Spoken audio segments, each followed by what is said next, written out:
All right, let's get into it. All right, so guys, today I got Garage Idiots. It's Preston and Nick from New Zealand, who, from my understanding, you're kind of helping mentor, but also on the marketing side. Yeah. Garage Idiots, obviously, for your fans, they know very well you build Mad Max-ish cars, I would say. Compared to most YouTubers, you're probably more on the outside of the box, I would say, which is cool.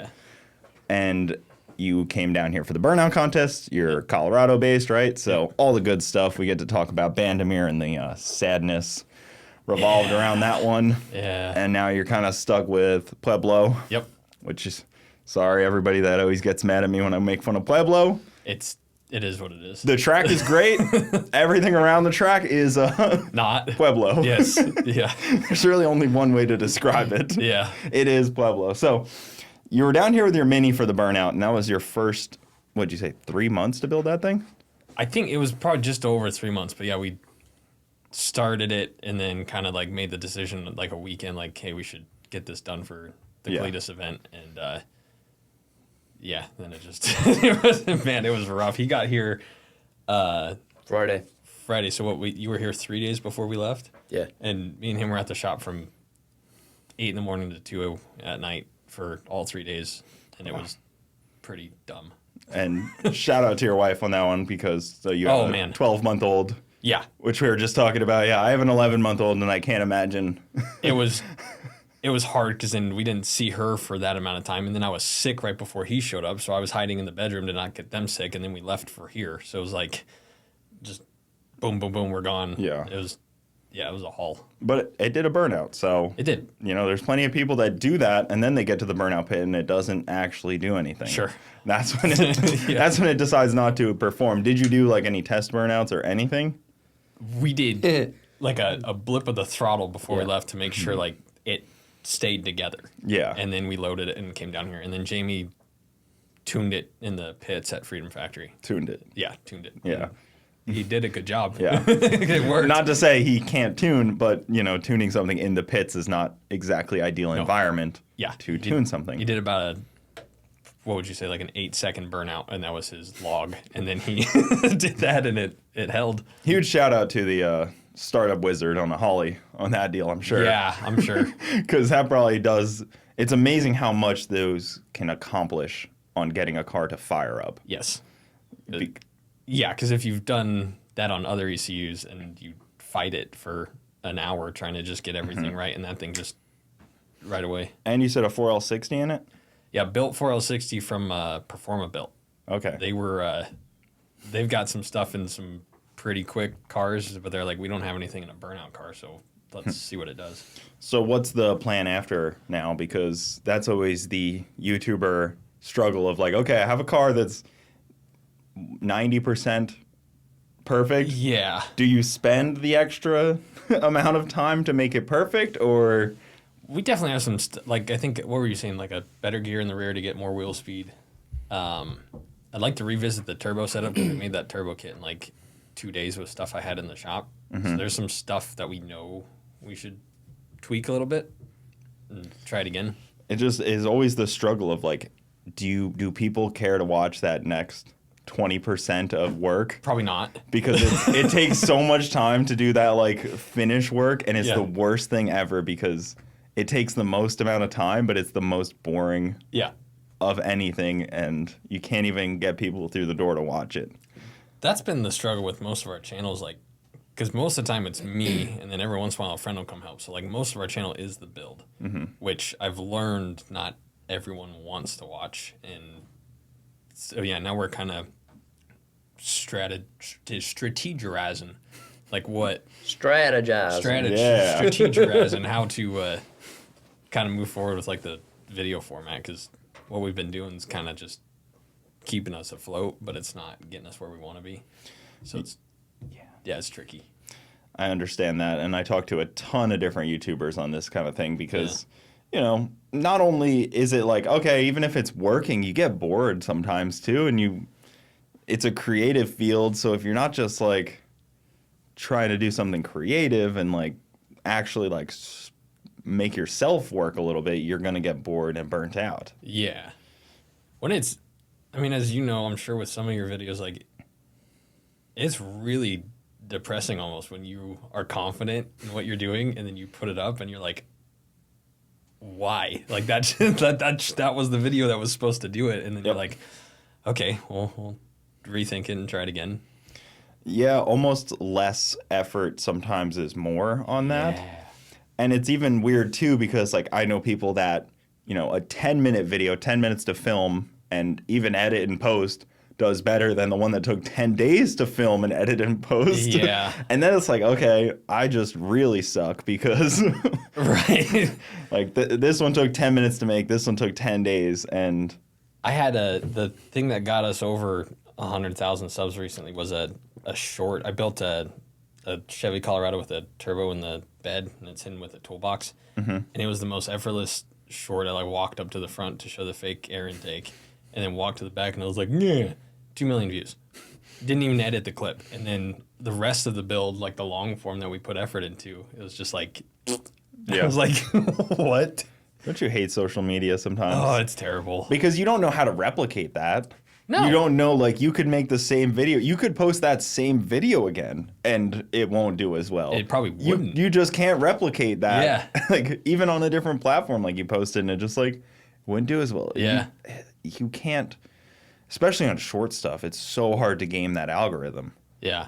And it's just brutal. But what was your first build that kind of took the channel off? Because I remember first hearing about you from PFI Speed stuff. Yeah. Way back, like, Yeah. probably, like, 5 years ago, I would say. So originally we cut the front of a Acura Integra off, and I welded the engine bay to the back of a bug pan, and it was really sketchy. So then we scrapped that idea, and then I bought a totaled MR2, cut the MR2 apart, cut a bug in half, widened it, put the bug on the MR2, and that's now like doing well.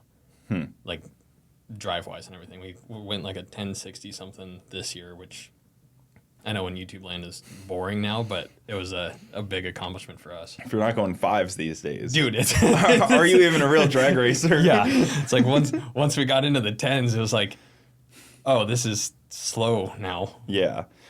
I know it's painful there because even with a couple, like I got my Mustang out there and it's like a 960 car and it's just like, it's tough because I have a 7-second car as well, and it's, which one is the one that people care to see? Which one is, I don't know. You can struggle through that all you want. Even that, you got to really do what you care to show. Yeah. Well, that was the idea with the weird build side of things is like, okay, we don't have the money to go 7s, nor like, do I have the balls yet? Mm-hmm. So like if we build weird stuff and it's quick, like maybe that'll work, and that's in our budget. Yeah. But we had some videos of that did good. But then now that it's like performing well, everyone's like, meh. It's too ironed out. We're not interested anymore. This is no longer sketchy. Yeah, we don't like it. That makes sense. So where at in Colorado are you? We're like 20 minutes northwest of Denver. Okay. Yeah. Yeah. It's right in the cluster of all that lameness. Yeah, all the what would you call it? The urban sprawl, I guess. There are words I choose not to use here that I would call it, but yeah. Use your words, mate. Come on. Yeah, come Use on. your No words. one's going to be offended. I don't know. I won't be offended, at least. When we legalized, and I don't have a problem with weed, but when we legalized it, we were one of the first, and it brought everyone and their sister. So it's like what we were talking about outside with the real estate. It's just, Yeah. it's kind of a mess. My frustrating thing when they legalized it was they didn't allow new construction to be used for marijuana production. That's why like Brent and PFI had so much trouble with their shop space was because you couldn't build a facility just to grow marijuana. Everyone was buying the used stuff. Everybody was buying old shops. So it's like, well, you kind of screwed us all here because a shop that works on Hondas can't compete in the real estate market with somebody who grows marijuana. That seems super dumb. Correct. Is that just my observation? No, It's it's pretty accurate. Like stupid dumb. it was a government deal, so Oh, Yeah, textbook stupid. yeah. You're from New Zealand, so I'm sure your government does dumb things too, right? They do. They just do it in a different way. Yeah. My accent. They do it with a New Zealand accent, Yeah, so yeah. they try to fool you a little bit. So at least to us, it sounds like a cool thing. It sounds like a cool thing to us, but then yeah. Yeah. doesn't sound- Yeah. Are you guys getting overrun with the Chinese EVs down there? Like the BYDs and Yeah, stuff? so they actually do import them, but there's a lot of interest in, from a security standpoint, what's the deal with these vehicles? As you know, obviously they're, we're not sure if they're tracking people, listening to conversations and that sort of stuff. I know that sounds really sort of espionage-y. It's like TikTok on wheels. I was going to say it sounds like Apple and Facebook. And Yeah, sounds like everything else. But they're there, and they are a relatively good price in the market. But I don't think too many people are going to take on those vehicles. They're not that great. Like, if you had a choice between one of them and a Tesla, I think you'd still choose a Tesla, unless you're like trying to scrimp and save a few dollars or whatever. Yeah. They look the part now, right? Weren't you telling me that one of them that the Chinese made was like the best one out there, but it's too invasive? Was that you that was telling me I that? don't think it was me. No. The BYD stuff seems pretty decent from what I've seen. Even the Ford CEO the other day was like, I have one from China and I don't want to give it back because it's so good. Wow. Huh. Wow. He said that on a podcast. I was like, brother, you sell the Mustang Mach-E. Like, you can't be talking No. about how good the- Yeah. Maybe he was directly talking about their F-150. Yeah. Nothing good about that. I think the amazing thing about the Chinese market is they're able to quickly listen to the market and reiterate on their designs and change things quickly. Look how quickly they can make a clone of a brand. Like, they made a clone of a Hummer at one point Yep. and had that out quickly. So if there's anything they're going to do, they're going to do it and quickly. And they will change if the market says they need to change. Well, like, Europe is struggling a lot with the Chinese market because maybe it's also because it's cheaper to get them there because they can do it by train. Well, Not and there'd by probably boat? there'd probably be an EV incentive as well. Yeah. Anything that's EV is an incentive over a petrol or a diesel. You guys do that in New Zealand too? There are incentives. I don't think they're that great. Please, if anyone's from New Zealand watching this, correct me if I'm wrong. But there is an incentive to go EV. It's not that great though. Yeah. Yeah. Huh. Interesting.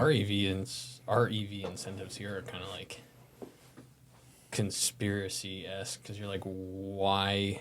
Because you hear all this stuff about like the big gas companies, and it's like all of a sudden there's an EV push. Like, what's happening behind the scenes with all that? Yeah, well, you're in Colorado. I'm sure it's even worse than in we Florida. are small California. right Yeah. now. Yeah. It's Yeah, just that's like- also one of the parts that was like, Yeah, in Florida, we're still don't see them quite as much as the rest of the country. We Yeah. have our EVs, but maybe this is a incorrect maybe this is like some evidence of just me looking around, but I feel like a lot of the other places in the country see a lot more EVs than we see. it makes sense. But that could just be, again, me just looking around, not past my own shoes type of thing. Well, I feel like it's become known now that like if you are a car guy, like this is a pretty good place to be. Florida, Bradenton, yeah. It's definitely drawing, like people like Kyle moved here. Exactly. Close to here. Yeah. It's definitely drawing more people, especially because there's the 2 tracks. And then you see like Bandimere closing down and other places like, PFI Speed's in a tough spot. Bandimere closing down. Yeah. That's hard for them. Yeah. And you, I'd imagine too, a lot of your content would revolve around. Well, yeah, because when they closed, we finally got our stuff to work.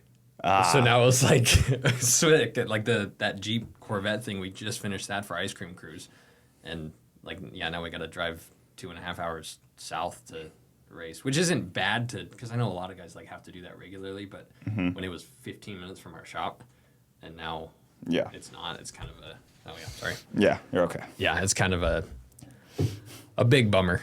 Yeah, that hurts. I feel like any barrier there is for somebody like you to make content, it just sucks. Like, it's just like Yeah. a 2-hour round there and back for somebody who has to build the car, work on the car, hopefully bring a car that runs well enough to a track Yeah. to use it for the day is really tough. Yeah. It's a lot of effort. It is. And then being down here, so in New Zealand, to get a car on the road is a lot of effort. For example, it can't have any rust in it whatsoever.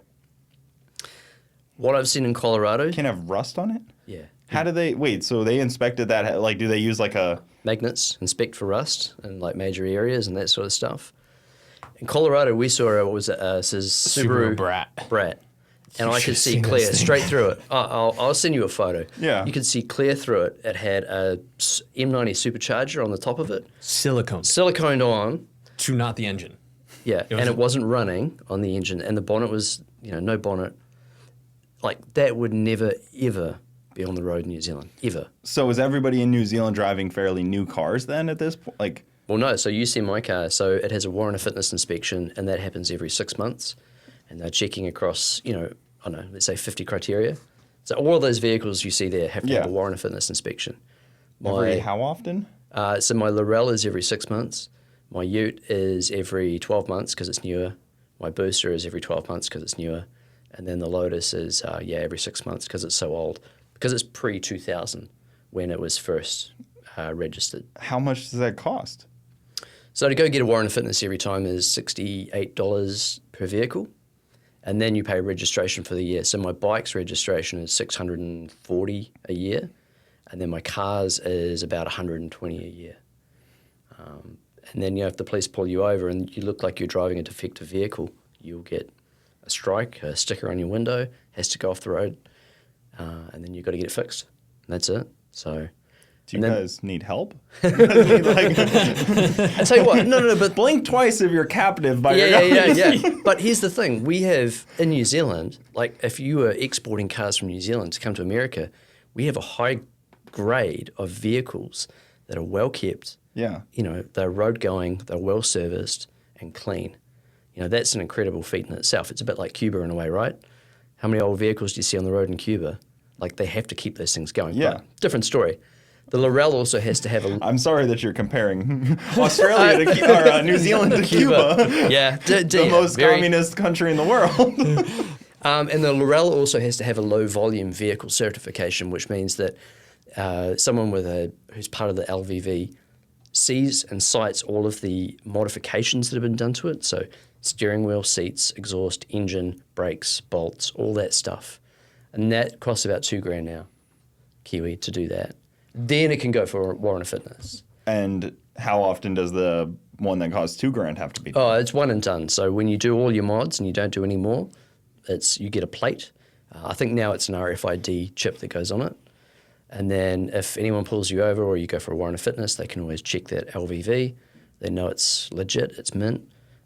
And then, you can go for it. But So, like, your project cars actually have to be done.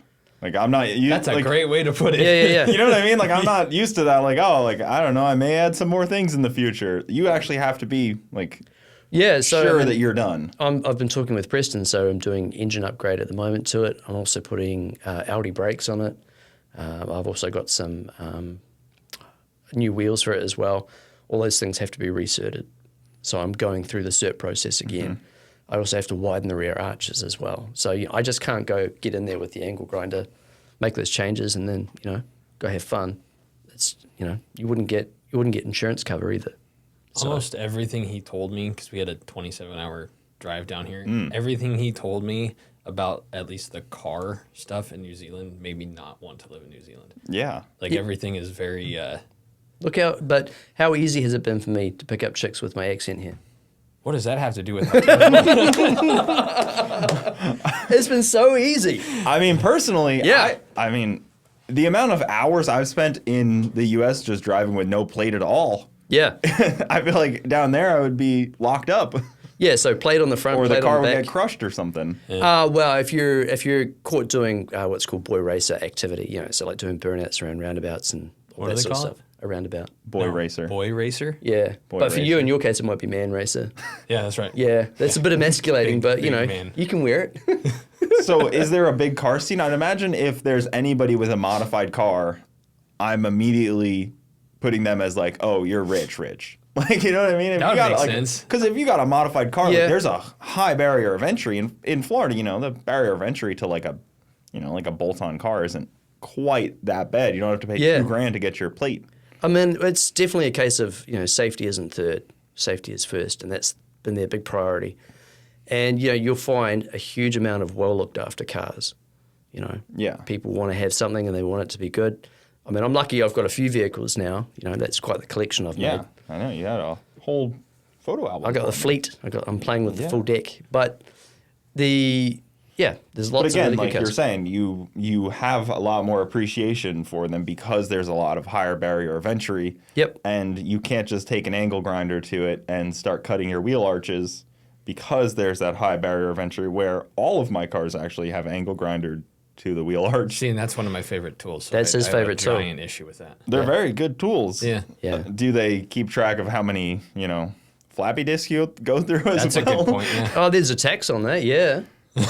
Yeah. They might go back Yeah. and see how many you bought. Yeah. And Oh, Hey, you I don't bought- know. He must have done something because he bought 25 floppy disks this year. we took inventory of your toolbox. And there's Yeah. only 6 left. And then they're watching what you buy on Temu, and then they're like, okay, I know what he's going to do. We're going to have to get him for modifying his car real soon. And people are worried about the Chinese BYDs watching you. And Yeah, Temu, meanwhile. watching what they're, yeah. It's So- like, I'd hate for them to watch me, but the Now- government. Yeah. But here's the thing in Australia, I know Australia is more rigid than New Zealand for vehicles being on the road. Mm-hmm. They take it really seriously. If you're getting a vehicle on the road, it's called a modified one. It's getting it engineered. That's, I guess, a sort of a vernacular term. And they are very thorough. So, Can you do like a experimental, and kind of get away with it a little bit? no, like, so even if you're doing a rally race, you're rally racing from like a forest block to a forest block, that car has to meet the standards for a warrant of fitness when it's driven between stages. So the level of quality has to be very high. So they'd have to either trailer it or like flatbed it from stage to stage. Yeah, trailer it, or they have to be able to drive it. They have to have motorsport certification, low volume vehicle certification potentially, and also meet the standards for a warrant of fitness. So this might be a dumb question. If you have a full-blown race car down there, can it be whatever Oh, it is? the guys that do these dragon drives, that's not going on the road. Yeah. Can you have a car that had a VIN number, but you made it not road legal so you could just like drag race it? Yeah, so you can do something like where you put your plates on hold. Like unlike here, plates are sort of like a throwaway item. Yeah. If you've got a plate or a registration for a vehicle, you can put that on hold. The vehicle's on hold for a certain period of time, and you just update it every 12 months or whatever it is. And then when you want to work on it again to put it back on the road, you can do that. It seems very strict and very well regimented. Yeah. I would end up getting arrested just out of pure confusion. Just Yeah. like, I didn't realize I had to put this on hold. No, well, I I mean, just hung it up on my wall, the plate, for a while. You and I would change a taillight and put the wrong color bulb in and be wrecked. Absolutely. Yeah. I wouldn't even have taillights. One of my cars was missing half of the taillights.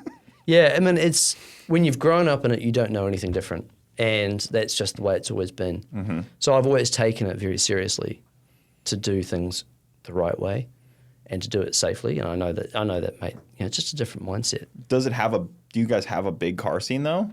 We do, yeah, absolutely. So, I mean, like you hear about New Zealand and rotaries, obviously popularised by people like Mad Mike as well. Yep.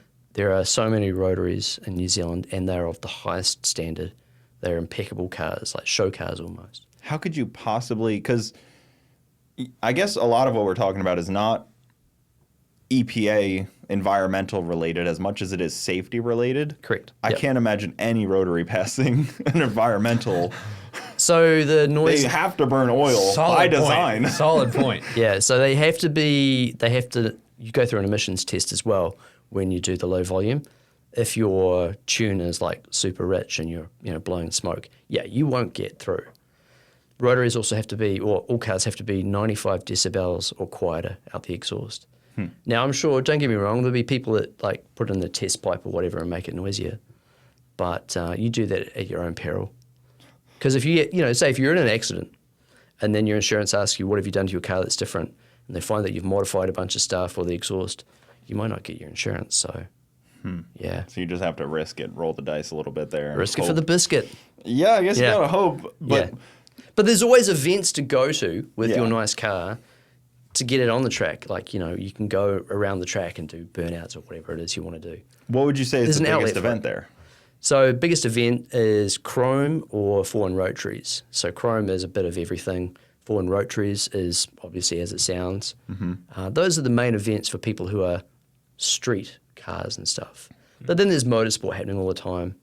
biggest motorsport in New Zealand is probably Speedway at the moment, which is oval track on dirt, which is a little bit different to here. Speedway's on seal here, obviously. We have some dirt stuff. Okay. Yeah, we have a good amount of dirt tracks too, but it's not quite. They're probably 50-50 on dirt versus asphalt. I mean, historically, New Zealand was like, the place to do rally racing, like where you'll meet people like Rod Millen, who's, been like a rally legend for years. But nowadays, the street stuff, has its day, and they go to the racetrack, and then they'll have a big event, and everyone will show off what they've got. Yeah. Yeah. That's where you show off. So what was your culture shock, I guess, then coming here? Was it just seeing cars that were even... The light switches aside go the other from way. the rat rod type of cars that drive on the street, what would be your shell shock of seeing some of like our... Like you go to like one of our Cars and Coffee and it's, oh, these are street cars. The shit boxes that are amazingly on the road. I mean, I can't say it any better than that. Stuff that just, like blows my mind that you can have it on the road. But that's just the way it is. On the way down here, great. there's a lot of, you guys can do that here? Yeah. And I was like, Well, Florida has no like visual inspection. You just have to get your yearly registration. But like when I was in New York, you have to every year get smog and safety inspection. Yep. Florida Sounds a little doesn't have closer that. to what I do. Yeah. Yeah. But I don't know if you guys have that in Colorado. Any kind of visual inspection or smog stuff. we definitely have emissions, smog. The newer cars, you can kind of get away with just visual inspections, like make sure you still have a cat. Most of the stuff I am able to afford needs the full inspection, which has been awesome.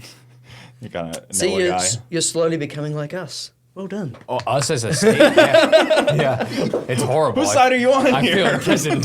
Join the dark side. Well, you find the inspector that's just kind of like, yeah, looks good to me. I've been looking for that guy. I can't find him. Yeah, they're not easy to find because they're kind of risking their neck a little bit That's true, yeah. on that deal. It's, there's the meme of the guy with dollar bills blocking his face and just looking out under a car. I've had the truck that we came down here with, I've had it for, I think, 3.5 years, and I just got plates for it like a week before Ice Cream Cruise, actually. That's the best way to do it. I'm slowly trying to transition all my vehicles to just be illegally driving. On the, well, they just every year they want more and more money for registration. So I'm like, okay, well, two can play at that game. I'm cool with the money. I wish that you could pay a fee to not have emissions in Colorado. Like, I would gladly do that depending on the cost, like, for most of my vehicles. Well, the annoying thing, too, is, like, there's weight. So, like, if you have a heavier vehicle, it costs more. Yeah. It's just, like, an annoying charge. It's only, like, $50 a year, but it's just, like... You know what's dumb about annoying. the whole... so we adopted that California carb nonsense. Yep. So the dumb thing with that, this is why I think the whole thing is a sham. You could pass emissions with whatever. You could put E85 in the car and it'll burn clean to standard. But if you don't have the piece of equipment that's stamped, we took your tax money, then it doesn't, it's illegal. Huh. Like the whole thing's like, they don't care if it's burning clean. They just care if you paid this blah, blah, blah to get it to burn clean. Yeah, because they don't actually care as much about the environment as they care about, paper monies in their pocket. Yeah. It's crazy how that works. Yeah. It's legal for a cost. Yeah. It just takes money. It's like a low level of insider trading. Yeah. And carb is unfortunately spreading across the country where, a bunch of the Northeast states are using it. California obviously has carb, and they keep adding new things every year. Yeah. Colorado fully adopts it. Washington State, there's like 7 states that adopt carb right now. Yeah. The irony is that when I got off the plane in LA and went outside, the plants that are on the sidewalk near the airport are covered in black dust. Yep, LA. Yeah. And as I got out of the plane, I was like, it smells like LA. Well, I like their new thing in LA. They have all the carb things, but now they're just like, well, it's actually just emissions from China, just making it across the ocean. For real? Yeah. That's what they're blaming, yeah. They're like, it just catches the jet stream and just makes it all the way across. I mean, there's probably a lot of that is true. It's probably fairly true, but it's funny that they implemented all these things. It And then didn't work well enough, so they're like, it's those guys. So we need some will- more tax money. Yeah. Will Trump change any of those sorts of things? Like, I mean, so like, like how PFI got knocked for the Hondadas and stuff. Yeah. those sorts of crazy little things. I heard something about the EPA losing power recently. So Trump can change federal standards, but carb stuff, because it's state State-based. standards, Right, okay. he doesn't actually have power to do that. He can persuade, but from my understanding, unless he does something that violates our Constitution, technically he wouldn't be able to just like sweeping change across the country because they're states' rights. Because from what I saw from my observation was what happened to PFI seemed like, well, criminal, I guess, going after them like that. Yeah. A product was for sale that was available, and they were offering it to the consumer. What were they doing wrong in that equation? It doesn't make sense that PFI got in trouble, but they only went for like the street level criminals instead of like the higher ups. Yeah. If you look at it like an organized, if they're basically considering it like selling drugs, they went for the people on the street selling it instead of the guys at the top. Yeah. Where was that place we stopped that was really fun? Was it Nashville? Yeah, Nashville. Yeah, I never want to stop there again. I don't want to. Sorry, Nashville.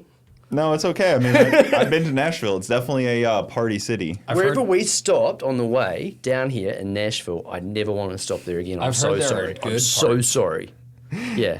I told my wife because she's gone there with her and her girlfriends, and I'm like, I don't know if I'm comfortable with you coming here again by yourself. Like, I'll come with you and just be like a bodyguard, but maybe there are some nice parts. But where we were, it was, I don't want to be there. No, I've been to Nashville once or twice, and it's not that enjoyable. I don't drink, I don't party, so it's like not anything fun for me, and it's just a bunch of music coming from 12 different places all hitting the street at the same time. A hillbilly Vegas. Yeah. Kind of like that's how dirty it was, but it was just covered in boots and country music. If you're trying to sell your house at the moment, I'm really sorry to all those people in Nashville. Your property prices just went down the drain. If you live outside of Nashville, though, Tennessee is very beautiful. Tennessee was cool. It's a beautiful state. Yeah, agreed. 100%. But there's that one, it's just one road, really. Yeah. The rest of it is fine. Like, even once you get off that one main street, it's actually pretty good. Yeah. But just that one. Oh, and that's like spot. most downtowns, though, honestly. I mean, like downtown Denver, I would not want to live there. No, Most probably not. downtowns are pretty, especially now, they're... Yeah. I would say I've lived closer to downtown Tampa, probably would be the closest. And it wasn't too bad, but some downtowns are weird. Like Tampa isn't really like somewhere you can walk. It's just somewhere that cars drive through the downtown, really. Really? It's not that enjoyable of a place to be. Yeah. But yeah, I mean, we have more than one vehicle, so we are pretty much out on living anywhere that you can't. That's a good point, too. Yeah, we need a garage or some sort of Yeah, I mean, property. I'm looking at your 4 cars here. I Yeah. have like 7 cars. There's no shot I'm living anywhere that's Yeah. has a parking garage. Yeah, you can't have a condo on a high rise with... No. On the flip side, though, one of the great things, like when we went to the junkyard, seeing a sea of cars and knowing that they all had either 4.8s or 5.3s in them was Yeah, they don't have Was the that- iron blocks. a beautiful sight. And they're everywhere for us. So he was know. just like, this is crazy. Even like the old, what were you geeking out about? It was like a 95, like 3500 Chevy. And he was like, even that would be like That'd be amazing to have that. That'd Yeah. be cool. Yeah. Well, because you guys never had Tahoes or Silverados, so of course, but even more, you rarely got 6.2s, the LS3s, and you mostly just got 5.7s, right? Yeah, so it's all 5.7s, like The so- in LS1 Australia. or LS Yeah. or LS6. What is that? right? LS6, yeah. Yeah, so if I want to buy a second-hand one of those, it's $5,000 Kiwi, and that might be for what you guys see as 160,000 miles on it, and that sounds quite high. I mean, you're probably doing a rebuild, at least checking the cam bearings and stuff like that. That's not very LS. Yeah. Checking the cam bearings is wild. Yeah. Oh no! So I've actually chucked material from my cam bearings in my ute. We put some stuff in there, and it's gone away It's for not now. possible from what. No, I'm just kidding. Yeah. The Matt Happel Slobby Mechanics way is you never check the cam bearings. You never. Never. But I mean, like, on the flip side though, some of the Japanese stuff is just so cheap to get. Yeah. You know, Well, you got a ton of like SRKA stuff. Yep. And 240s where we only got a little bit of those. Yeah. But you also got a lot of RBs And what is it? The RB30 is the cool one that we never got, the single cam. Yeah, so that's actually, like the RB30 is an Australian sort of product, I guess you could say. So it's the 3-litre block, and it normally came with a single cam head, but people will do the conversion to a twin cam head. I think they put a 25 or a 26 on it, and then it's the RB30 that we all know and love, and that's a monster of an engine. But again, you know, compared to putting some power in a JZ, I think, you know, bang for buck, still put your money in a JZ. Cheaper to buy an engine for more at the start. I prefer the JZ over the RB. I'm not a Nissan guy, Yeah. really by any means, but the RB guys are diehard. They are. Oh, absolutely. I They mean, are hard-headed about it too. and I'm a Nissan guy as well, but I went the V8 route, the Nissan V8 route, because I wanted that reliability of being able to literally just bounce it off the limiter and know that it's fine. Yeah. It's going to, you know, live. And so that's sort of the route that I've gone. But yeah, I mean, again, it's a big money game. Yeah, the RBs here are big money to build. Oh, yeah. I don't know have you ventured into? You've built a lot of Honda stuff and then LS stuff. Yeah. Don't build a 2J. I had a 2J FD a while ago, and that was probably one of the worst decisions I made was to get rid of that because we started YouTube Yep. after I sold it, and I was like, Great move. yeah, thank you. But that's the only thing I've had, and I didn't have to put much into it. Yeah. Well, like, you know, when I first built my 2J versus now 2J prices are so Yeah. stupid. Dude, I remember you could get a VVTi 1J shipped for $1,200 Yeah. like 8 years ago. I mean, I wish I mean, it's like with real estate and everything else. If you knew what was going to happen, I would have, every dollar I had, I would have just stockpiled those. And then right now we'd be selling one a month for $8,000 and wouldn't have to have a job. It's so stupid that freaking 2Js have done that because it makes me so sad because I love that engine so much, but they're just, it's hard to justify putting one in a car. Yeah. Like even if you wanted to do a burnout car that sounded like a 2J, you just can't justify it. Yeah. And it hurts. It's a little painful because the LS is like the only engine that you can really justify building right now. Yeah, because even the 5.0s are still way more expensive. That's the one Ford thing. I feel like the Nissan or the RBJC is kind of like the Japanese Chevy Ford Yeah. kind of argument, but I haven't heard anything bad about those 5.0s. No, the new Coyote stuff's real good. Yeah, but it's just 3.5 times the price of an LS. And you can rev them high. But if you want bulk power and a 6-cylinder, you can't go past a Barra. Unfortunately, we didn't get those either. No. Yeah. Yeah. We got completely screwed over by that. See, and that's the thing. I can actually go find one of them for $500-600, or I could find a top spec one for maybe about $3,000 to $4,000, a turbo one. Wow. Yeah, and that, you know, just turn the boost up. Why are they so cheap? Was there really that many that they're so cheap? Taxis, they're everywhere. Yeah. Yeah. That's cool. They're like belly buttons. Everyone's got one. Yeah. Yeah. We got like 2 valves. Yeah. Everything had a 2 valve. If in a different universe, all the U.S. Crown Vics would have Barras in them. Oh yeah, absolutely. In a different alternative wouldn't that have world. been a cool switch? Yeah. And even some of them could have gotten Barras. It would have been cool. So some of my friends Yeah. in Australia, I've talked to them about, you know, could we ship them over to the States? I think if we did, when they land here, they'd have to be actually split apart. So the head would have to be apart from the engine block to get around some of the, well, not get around, but conform with some of the rules of not importing an engine that might be a smog issue for you guys. I'm not 100% sure of all of the details, but it's more pain than it's worth. Yeah. Kind of like the gun, the lower loophole. You can buy that chunk of metal, and it's Yep. not a lower. Well, like with like, you know, AR-15s, I know this is probably really foreign gun stuff. I don't know how. Yeah. Gun? Yeah. What's Gun. that? What's that? Is it like some- is it some sort of food I get at the supermarket? Some people use them to protect their homes or, you know, Are they maybe made of- overthrow their government if they need to. Are they made of aluminium or aluminum? Aluminum. Oh, yeah. But like you can buy all the parts to put your own firearm together Yeah. and just, you know, you buy this from there, that, and all of a sudden you just put it together on a desk and now you have your own AR-15. Yeah. But they can't sell you one whole piece Right. without. That's a beautiful loophole Oh, it's great. that our guys have found. Yeah. We shouldn't have to have a loophole, but you know, here Touche. we are. Yeah. You know, of course. Yeah. And even like with the engine stuff, people always be like, well, you just ship them over as a coffee table. And it's like, it doesn't work that way. Yeah. You can't just say that, like, this is a paperweight when it's a freaking Glock 19. Yeah.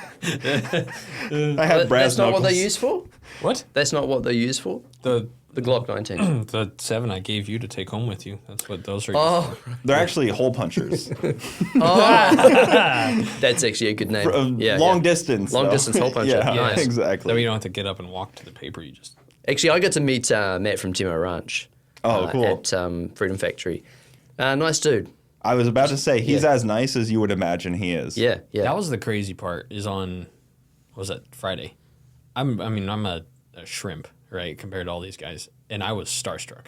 It was cool, like just seeing everyone. I was like, this is crazy, and everyone else is just used to it, and I was just like I was a fanboy, just back hanging out where I shouldn't have been, just like, oh my gosh. Who are you fanboying over? Who was it? Who was Everyone I saw, I was like, oh my gosh, I've watched you for 10 years. I've seen you for 5 years. Like, just everyone I saw, it was like wild to me. Well, that's how like Matt is too, because he's an OG. OG, You know, yeah. demo. I remember watching demo his ranch. first video. You know, him with tannerite in his lawn, blowing it up. It's like, I'd love to be able to do that, but just watching him do it was incredible. He's been doing it forever. Yeah. Yeah. So yeah, like gun stuff isn't even a thought down there. Isn't really like, I mean, hunting rifles at least. Oh, maybe? so Like, there'll be you know, people who do 12 yeah, gauge. if you're farming or hunting and those sorts of things. But again, having firearms or bullets and that sort of stuff is highly regimented. I don't see them on a daily basis, right? I mean, you might walk around here and see a gun shop or something like that. There are a couple in New Zealand, but it's not that big of a thing. And it's just, again, you know what you've grown up around, and Yeah. it's not a thing that we have, right? But here, it's just a thing that you guys have. What he's saying is he would have had a much happier life if he was here. Sorry. I watched a lot of MacGyver. MacGyver had he managed to figure out things without. That's true. He would make it work. He was my hero as a kid. Him and Street Bike Tommy. Street Bike Tommy. I met Street Bike, dude. I met him last night, and I gave him the biggest hug. And I what a genuine human being he is as well. That's funny. Street Bike Tommy and MacGyver. He's why I have that Hayabusa. Really? Yeah, I gave him my card and said, "Hey, look, this is why I have bikes. This is why I've been riding bikes ever since you did that infamous video. The flip into the foam. I'm like, you are the reason I do things, mate." How many people you think Street Bike Tommy's responsible for getting hurt on bikes? Like, oh, I got a bike because of you. It's like, I broke my leg. I'm sure he's responsible for so many. I've had some serious crashes too. I'd and- imagine. Yeah, yeah. Well, bikes are kind of like, I have a buddy that did helicopter stuff in the Army, and he said there's two types of helicopters, one that has crashed and one that Is going is to. going to crash. And bike guys are right. kind of the same way. It's like, Yeah. you've either laid a bike down or you're going to have to lay a Yeah. bike down. My sort of formula in my head is you're going to have a accident every 50,000 Ks. And I'm now 36,000 into my next 50,000. It's like an oil change. Yeah, I like that. It's like an oil change, I'm just keeping, in my mind how many Ks I've got left to go before it next happens. So So, you're going to sell it at like 45 to be safe? no. Okay. Once bikes are in your blood, man, you never stop. As my mate Hayden will attest, you never stop. I've always avoided two wheels of high horsepower for that reason. Even two wheels low horsepower I struggle with. The first bike I got on was some carbureted 1000cc, and that shouldn't have been the first thing I got on because it scared me so bad that I will never. Mopeds, that's like Yeah, mopeds are great. super comfortable there. Or like an electric scooter, an electric bike or something like that. Something that's like a little lower power, a little governed speed, Yeah. because I know myself. I'm Yeah. not smart enough to gear up. 15 mile an hour. Yeah. That's a good. I haven't got into the top of top gear on that bike yet. I'd imagine. I That's mean, probably why you're still here. Yeah, that's why I'm still here. Yeah. like what kind of mile an hour would you see at the top? Like, You'd definitely be hitting 300 kilometers now. I don't know what that is in your vernacular. I think it's like, I'm gonna guess 170, yeah, that's what I was thinking, something like that. 160. Yeah, Because it's like it's like half, but like yeah. It's like not 60%, isn't it? Yeah. Plus or minus. Because 62 mile an hour is 100. Carry the kilometers. one Fahrenheit. classic, Celsius. classic US stuff. Yeah. But I mean, allegedly I've gone very fast on it. I can neither confirm or deny that. I don't know where I would have done that. How are your roads there compared to us? Are they? Yeah, really good. Are they really good? I mean, because something like this is pretty low. You'd probably hit potholes No. and No. I know Colorado roads are a little. Dude, I was gonna say your roads, that main highway that runs up and down here is incredible compared to what we have. It's a good racing highway. It was almost yeah, that's what I was thinking. Well, my bike would be designed for doing that on Yeah. those. And I hear them in the hotel, people screaming down that motorway. Yeah. And I can hear that they're in like top gear. They're not going slow. In Tampa, there's bridges, and bridges around here are a couple things. They're great because cops can't sit on them. They can only sit on the end or the beginning. So like they can't just be like waiting for you. And they're concrete. So they have really good traction. Cops can't sit on them, and there are 2 or 3 lanes. And it was like every single night. It's the unofficial drag strip of Florida is Gandy Bridge in Tampa. That's sick. Great traction. It's like a mile and a half long. Wow. And as long as you're going the speed limit when you come off the bridge, you're pretty set. much good. Yeah. And there's an area to park and have a car meet on either side of the bridge. No way. It's like the perfect case scenario. You see like draggy records are always like on Gandy that Bridge bridge. or Howard That's Franklin. sick. It's so funny. Yeah. Do you reckon like some civil engineers were like, we need to design this place so that we can have a bit of fun later. Let's just make this place like the perfect Is place. the bridge like dead straight too? Yeah. That's nice. It's like perfectly straight. You can see right across it. And it kind of crests though. So like you almost hide yeah. from the others. That Wow. I know they're very well designed. Our old shop used to be right by the bridge, so you could go give a little quick test on a car. Yeah. But the bridges are the spot. Do you guys what happens if you get caught street racing in New Zealand? death. Gets crushed. The car gets crushed. Yeah. If you get caught like actually door to door. Yeah, you'll lose your license. You'll probably so you get 100 demerit points in a license, and I know what it's like to lose your license. I got 50 on mine for doing like a drift burnout around a corner. The dumb thing was there was a police station not too far away. So you get 50 demerits, and I lost my license for like 6 months for doing that. But if you're doing something serious that could, be considered super criminal behaviour, you'll lose it for a year or 3 years. Vehicle get impounded and crushed. What happens if we get caught street racing? That's pretty similar to that, isn't it? I mean, in Florida, I don't think they might pull you over. Georgia's got a bit Wow. more strict though, but that's only Georgia's on the, fairly strict. That's on the because they are having sideshows all the time. They're a lot more strict about the sideshow stuff. That's good because it's dumb. I do hate when they call them street racing though. Yeah. No, it's like a totally different Like Fox News will show like an aerial of like a guy doing like a donuts in a crowd.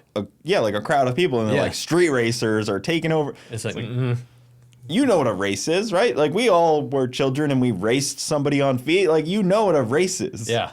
Like come on, it's frustrating. That sounds like the news though. Yeah. Kyle Loftus is kind of, unfortunately, I think caught in some of the. I would say some of the pushback on that because if you search like street racing, it was always 1320 video. That's a fair point. He's a documentarian. That's all he's doing. Oh yeah, I mean, Yeah. as far as that goes, he's done great at it, and I get how that could be your cover, but I think he's just Gonzo journalism. I they think it like pointed him. Yeah. Yeah. Unfortunately, you were at Ice Cream Cruise. What'd you think? Was that your first one? That was my second one, but the first one, the bug was not. So that was my first one, like participating. It was sick. I love that one was event. giant. I think they're all pretty big, but I think Yeah. that one was like the best they've had, and it was How many people were there? I don't know the count, but I know that 50, 100,000? probably it's got to be under 100,000. Okay. But Yeah. maybe like 30,000, which is a lot of people. I feel like. yeah, because stadiums are like 20,000. Aren't they? Yeah. Yeah. And well, depends on the size, I would guess. But Right, yeah, right. But about 20,000. But that event, I always tell people if you're gonna try to venture to an event, I love that one. Yeah. Most family friendly event there is. Yeah. As far as like walk around the whole road course and see all the cars. There's like actually cool like activities and Yeah. it's actually like a festival more than it is just a car show. For me, it was like the closest thing to like the what does that meet in the first Fast and Furious? The desert race war thing. Yeah. Yeah. Race Wars. That's like Race the wars. closest visual I can think to compare it to because it's like it's just everywhere. It's huge. And roll racing gets chaotic like that, where you're literally just roll racing anyone. There's no like, you know, you go to TX2K and you roll race at their track, and it's very like competition. regimented and Yeah. like, you know, you wait in line and stuff. This is Yeah. more like, all right, pair up and Yeah, that was my favorite part because like I get like yesterday, if you would have walked up to me before I did my burnout, I was like just freaking out. And so the roll racing was so relaxed that it was cool because you just grab someone that you wanted to race and go in and do it. yeah. It was very like just relaxed. Well, you said you had an FD2J, right? So were you drifting that car? No, I just bought it because I thought it'd make Okay. people love me, and then I didn't. Wah, wah, wah. Yeah, now I'm stuck with you. I couldn't afford. I'll go home right now. Get out of my country. I couldn't afford. I couldn't afford to fix it, nor did I know what I was doing, and I got rid of it to fund my business, and I got screwed on the whole thing. It was bad. As in fund your business, do you mean YouTube or different business? I have a hydro dipping business that's kind of like been the bread and butter for like 8 years, and I thought I could buy better equipment and stuff if I had 20 grand, you know, hanging out, and I didn't get 20 grand for it. I had a series of trade deals from other states, and I got reamed. 20 grand for not getting Oh, 20 grand dude. for an FD2J. I hate Dude, to so I twist the knife on you. I tracked down the Sounds like an 80K car. yeah. I tracked down the shell. So it went from Colorado to Texas to Tennessee to Texas to somewhere. Now the guy that bought it pulled the 2J out, put it in his rat rod, and then sold the shell to some guy. And the guy that has the shell now wants like, I think he wanted 15 grand for the shell. And I own the car. It's not a $15,000 shell. Like it was a rough FD. And I was like, okay, well, I'm not ever getting that back. Well, in my personal opinion, I would say FDs are best to not have a 2J in them because I'm biased on FDs. I have a weird take on this because any other car in the world, swap whatever you want to. Yeah. But when it comes to FDs, I get that. I'm very like it needs a rotary. I get that. It needs a 2 or 3 rotary. I'm very My friend of mine, Matt McBride, took me for a ride in his RX-7 track car. And within 3/4 of a lap, I had to get out and vomit, because the G-force was so much. yeah. I've been around the track. I've done lots of dumb stuff in bikes and cars and things. Yeah. The G-force in that and how fast you can make an RX-7 go blew my mind. Was it the acceleration G-force or the handling of it? Accelerating while going around a corner. Oh, really? I'm just hanging on going, I don't do good as a passenger regardless, so I'd probably be in the same boat. yes. Yeah. The problem is I'm not that good of a driver either, so it's like, how do you experience? Yeah. yeah, but like Rob Dom, right? He's the builder of all those engines and stuff like that. He has geared up in his life and got so much better at being a driver. And you've seen that character development and progression in him on camera as well on YouTube. Well, it's funny too because that coast is definitely more for driving, Yep. whereas over here we're way more of like a drag racing coast, I would say, Okay. because they have less like drag strips and way more. Circuits available to them to. Oh, and there's world-renowned circuits. Yeah. But on this coast, we don't really have that. We have some like small stuff, but nothing like what they have around there. Have you ever done any of that time attack kind of style? I've driven a lot of cars on tracks, but never like tried to be competitive. I know YouTube is they don't really care much about It's it. boring to watch, but it looks like a lot of fun. And it looks like it's cheaper than drag racing. You get more time on track. You get more time behind the wheel. I feel like you can have a lot of fun with a 110 horsepower Miata doing that. Whereas most other sports, that's not a good time. You're not going to have fun drag racing 110 horsepower Miata. No. That's for sure. But you will definitely have fun time attack Yeah. in a Miata. We have a couple, like the Firm is close to here, and that's pretty good for that kind of stuff. Okay. And it's smaller, so there's no big straightaway where it's like, okay, I have no power. Yeah. So you can actually have fun with like a low Yeah, yeah, horsepower yeah. car.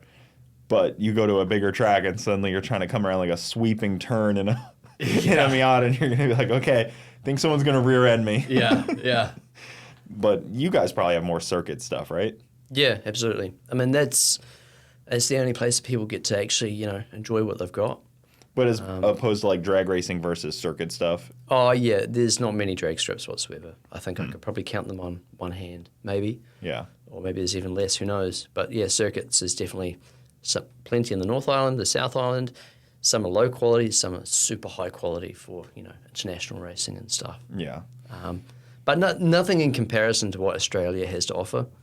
Australia's got, because the population's bigger, Yeah. they can afford to do that cool stuff. But Well, thankfully, the coast of all the things that are of interest in Australia is right there. It's not Yeah. the other side. no. It's kind of like right adjacent to you guys, I guess. Well, so, I mean, a lot of people will ship cars from New Zealand to Australia to compete in events over there and backwards and forwards. How much does that cost? Yeah, I mean, if you're good with a shipping company, it might only cost a couple of grand. I'm not 100% sure of those details. But, with the like V8 supercars and Bathurst and those sorts of things, Yeah. there's a lot of that V8 racing, the Ford Falcons and Holden Commodores. There's a lot of that sort of racing mentality in New Zealand. Were you pretty surprised by the amount of Australians there last night? Because Dude. there's quite a bit of them. Dude, it's now. amazing. I wasn't surprised because, Yeah, you've seen it. they happening. they do burnouts. That's what they do. But like, they're in America now. Like, there's like 5, maybe 7, like Yeah. top tier I was gonna say, like, Australian big burnout dogs, cars. yeah. That are now in the States competing. Yeah. And doing the rounds. Yeah. Australians are like an infection that you can't get rid of. Stop. No, I mean, look, hands down, they're good at what they do. Yeah. And they are. Wait, you're not Australian? Yeah. Your Canadian accent sounds great. Yeah. They're good at what they do. They're good showmen. They are there for a good time, and like getting the crowd excited as well. Yeah. And that is why that is so successful at Garrett's show. Oh, sorry, do you call Garrett? Yeah, Garrett works. Yeah, that's why they're so successful. They are crowd pleasers in every way. Like Liam as well with his Mini from the Yep. UK. He's a That showman. dude. Did you watch? You were there for the Yeah. Vic race. He can turn a steering wheel, man. I thought that car was going to come apart like 6 times. Well, and then Pastrana drove it too. I'm pretty sure Yeah. Pastrana No, was behind. No, the he wheel of was it at with one he point. was Dan. with Danger Dan. No, drove the Mini. Oh, Pastrana yeah, was yeah, behind yeah, the yeah. wheel of the no, Mini I was as saying well. in the Vic. Yeah. Oh yeah. Liam Vic. in the Vic was crazy. He was doing awesome. That thing should have fallen apart like 6 times, and it just kept Yeah. going. And he'd wipe out, and then he'd be back up at the front. I thought you were talking about him wheeling the Mini. Because that was bananas. Him wheeling the Mini is like weird to see because it defies like logic when you see somebody doing a donut, It doing proves- a burnout, and doing a wheelie all at the same time. It proves the Fast and Furious scene is not fiction. You can do it. Yep. It's not true. CGI. Nope. Yeah. That was real. Vin Diesel's got it down. I've actually proved that as well. I've done a burnout while my car was doing a wheelie. Oh, really? Yeah. Sick. There's a photo of it. Hollywood's coming A for you, little mate. bit of smoke coming out the back tires because it did a wheelie, then spun the tires. That's sick. And then came down hard. So it was cool for a second. And then Yeah. it wasn't cool Yeah. anymore. Yeah. But yeah, I At mean, least you got the picture. exactly. That's what counts. But yeah, his Mini defies like what you think should happen in that situation. It's incredible. And what is it? 2 Hayabusa engines? Yeah. Which scars my heart. Sequentially, like Scars my heart to see it, but I mean, they're a potent little engine for what they are, and he's got 2 of them. yeah, Lots of torque as well. So that's 2.6 litre of displacement. That's actually quite a bit. over the back tires. Yeah. Yeah. All the weight's back there. Well, it's not, it is, the engines are in front of the axle. Yeah. Well, So- one of them is, isn't it? Isn't one of them in front? It's one almost of like them's behind? tiptoeing. Yeah, tiptoeing. almost. They're like a V. Yeah, he made like Pattern. a separated V8. But Yeah. did you notice that they're actually on an angle in the body as well? I didn't So they don't notice actually that. they don't actually run straight across with the axles. They're actually on a little bit of an angle as well. I didn't get to look too much. Were they chain driving the axle? There's a I can't remember if it's a chain box or a gearbox that actually joins the 2 of them, and then goes to the axle, and it's just a solid axle in the back. I remember him trying to explain it, I think, on Garrett Cletus's video when he was on, and I couldn't follow it. Yeah. He was explaining the whole rundown of it, or maybe it was on his channel, and I lost him at like 3 sentences in. I was like, I do not speak that engineering that you're talking about. Is the accent that lost you? No, that's what drew me in. I'm going to go to Goodwood Festival of Speed next year. And I said to him, I'll find you, mate, and I'll say hi. So, again, a really nice person to meet.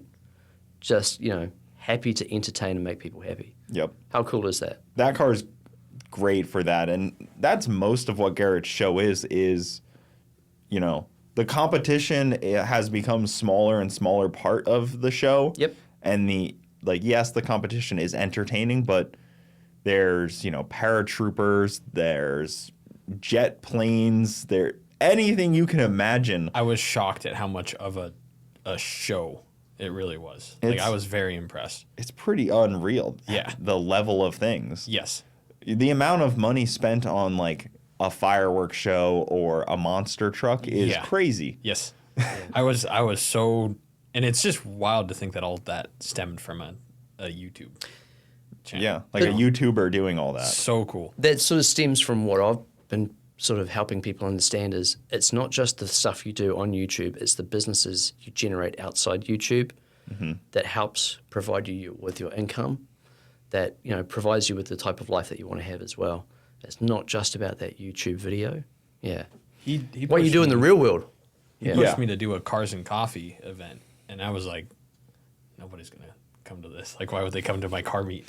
And how naive. How naive. The parking lot that we had was packed. I bet. It was sick. I was like, and he secretly knew it the whole time, but I was nervous. Yeah. What if 6 people are here and we have this area to fill? And but it was really cool. It's wild. And you sold merch? You didn't expect to do that? No. I didn't expect you to do that. People wanted to buy my things. It was really cool. I remember the first time somebody asked me for an autograph. And I was like, "Are you sure you just bought? You paid real money for that shirt? You want me to? You don't want me to ruin? You don't want me to defile this shirt that you just purchased? Yeah. It took me quite a few autographs before I was like, "Are you sure?" Yeah. And even last night, somebody asked me, they were like, "You have a Sharpie on you?" I was like, "I didn't bring a Sharpie," and because it's kind of a lose-lose. Either you're the guy that brings a Sharpie because you're like, I'm gonna be signing all this stuff, or then you don't have it. You know what I don't want to be the guy that's like, I better bring my Sharpie. Yeah.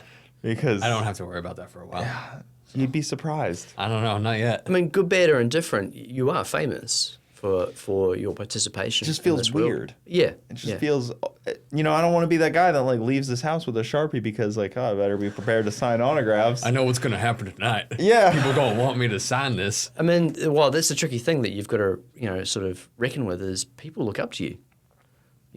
They're watching you. Yeah. They're watching you achieve stuff and they're happy that you're doing it. Not And to they want to say, they kind of want to say thank you. That's their way of saying thank you. Not to fanboy you, but this is wild being here with you. This is really cool. I appreciated that you reached out because I was familiar with your channel and stuff from the time of PFI, and I've seen a bunch of your builds from just over the years of keeping up with YouTube. So I was happy that you reached out, and I was actually glad that you did because it's hard to reach out to everyone and know everyone. So it's awesome when people actually are forthcoming. Cool. Okay. With reaching out. Yeah, I was kind of I don't know if this is his cup of tea, but we're here. No, I was actually very, very stoked and appreciative of that. Awesome. That's cool. Yeah. Who are you? Are you in a plumbing ad or something? Yeah, I've done. What's your name? I've done the occasional plumbing. Oh, okay. Just on a car. Just mostly. Commercials and stuff. Yeah. Okay. Your face looks familiar. Sorry, I didn't recognize you. Yeah. And you have kind of fit into this because you do advertising. How did you link up? How did you link up? It was before COVID, right? I think so. Yeah. So I was helping the Skid Factory do some of their illustration work and other people. And professionally, I work in the advertising industry, doing graphic design, a little bit of this, a little bit of that, a little bit of the video production and strategy and things. And I wanted to reach out more and help other people because prior to that, I sort of had a bit of a low in my life. And I was like, man, I need to increase the friend base that's around me and be a positive, person for everybody else. And so I started reaching out and helping people do illustrations for Skid Factory. I reached out to Preston and I was like, hey, man, I love what you're doing, the enthusiasm. He deserves more. And so I thought, well, I'll just reach out. Can I make you some stuff? The rest is history. He Really. does all of our shirt designs that we have. Oh, that's cool. His Yep. Wizardry. For free. I don't want any money from it. Yeah, it's wild. He won't take it. Yep. Even I on won't this, take money. he flew all the way over here, and he's still trying to like buy food, like on the trip down here, and it's just Yeah. he's a good dude.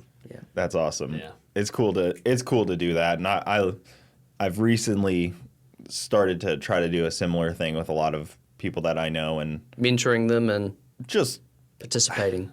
you know, saying mentor is even weird to me because, you know, I don't have it all figured out. I wouldn't be like, oh, I can mentor somebody, but there's people that I definitely can help. And, you know, I've gotten beat up by YouTube enough and social media to know, to be able to, you know, guide someone a little bit. Yeah. I don't know if I could quite mentor someone. You can give them anecdotes of what your experience has been and said, hey, this is what I did and this is what worked for me or didn't work for me. Mm-hmm. And just hearing that is probably enough for a lot And of just people. another opinion is huge too. Yeah. Yeah. Because like, So it's not you in an echo chamber trying Yeah. to figure it out yourself. yeah, because we're so biased too when we're making thumbnails and stuff. We're like, oh, I like this angle, I like that. And someone else might look at it and be like, that's trash. Like, Well, YouTube will tell you really quickly too. It doesn't take a year to know if something wasn't working. It takes 30 minutes Yeah. of YouTube being dude, uploaded to that know like rating system is like just heart wrenching. I wish that I wish I was strong enough to do the Joe Rogan and post and ghost, but I can't. And so that ranking system they have is just like it either puts me on top of the world or I gotta eat ice cream for my depression. well, YouTube is it's the worst social platform because it's not very social. You kind of do Yeah. have to post and you can't really interact with people on YouTube. Like comments are kind of like a black hole. Yeah. But like on Facebook, I'm very, very engaging with people because it's a very engaging social platform. Yeah. YouTube isn't really that social. Yeah. It's more just like a projector. Right. And it kind of is frustrating from that point of view. Yeah. What other platforms do you kind of... Are you big on anything else? Have you pushed for any other platforms? Or are you kind of just like YouTube and the rest is just... I've been recently. His OnlyFans is going off. That's a good platform. People love my big toe. It's hard to find, get new subscribers though. It's not. No? You just got to have the right color. That's all. I've recently been trying to push Instagram because it seems like a good, almost like a good second platform to push to YouTube. Yeah. Like I feel like that's a good, almost like a partner. It's got the YouTube. right level of engagement too. Yeah. Yeah. And you can, there are people that their whole social media career is on Instagram. Mm-hmm. Whereas like Facebook, I don't have really like pages for our brand. I just have me. And so I just do with that what I can. Come on, you gotta be a little more on Facebook, right?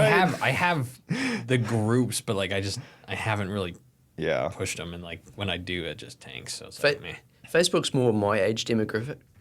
I'm 43, and I definitely resonate with Facebook more than I would Instagram or TikTok or any of that sort of stuff. So you will see that there are demographics of people that fit into, or audiences that fit into certain apps. Maybe I should push Facebook more. Snap? Because like our demographic is not young. Like You'd it's like 30 probably to be 60. surprised on Facebook stuff. But also, I like kind of surveying some of the viewers, and Yeah. it's interesting to hear where people see you. Okay. Because, I was talking to somebody the other day, and they're like, oh, man, I see, like, your stuff all the time. And I'm like, oh, what do you see? He's like, oh, I see the Facebook stuff all the time. Really? And I'm like, oh, that's interesting because there's plenty of other locations to see Yeah. content, but Yeah. they may only see it on one spot. Right. Some people are anti-Facebook, some people are anti-YouTube, some people are anti-Instagram. Yeah. They all got their own thing. Some people want Rumble, which is the worst platform of all time. Yeah. It's just like a TV channel essentially. What social media channel are you on? And you just Yeah. click through until you find which one people are on.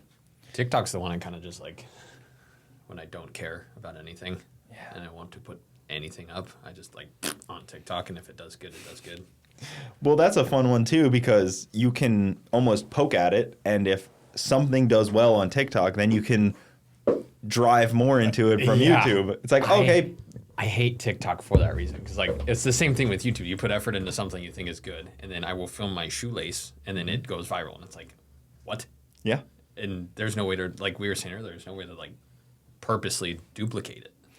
No, and that's really tough. Unless you're at a Cletus level where anything you put out immediately gets traction. Right, when your brand is that recognizable that it doesn't matter. And that's the groundswell effect that all the other small YouTubers are fighting against. Is there's so many eyeballs that can watch stuff in a day on any of these platforms, and most views are going, unfortunately, to the bigger YouTubers. But they are doing the cooler things. Like there's no doubt. Yeah. Garrett or Kyle as well, Booster Boys.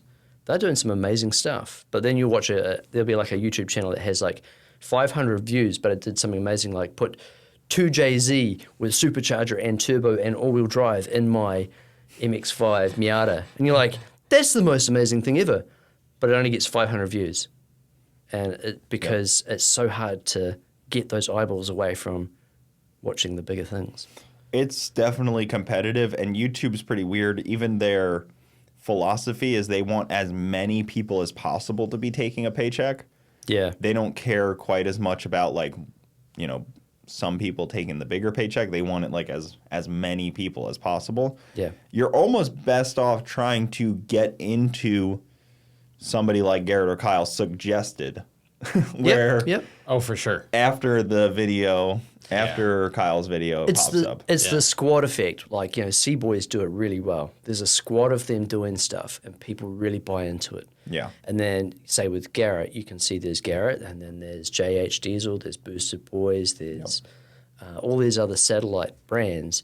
And then he almost becomes like a content management system in a way for all of these satellite brands underneath him. Well, all their merch kind of goes through Garrett. Yeah, exactly, So, I mean, precisely. in a way, you know, like when he does a giveaway, other people sell merch that does to the same giveaway. Yeah. Yeah. So, you know, you've really got to sort of, now, I'm not saying to everyone go knock on his door and try and, you know, ask him for a deal. It's not going to work like that. But, you know, the good stuff rises to the top, and the people with the right attitude rise to the top. It takes a bit of effort now.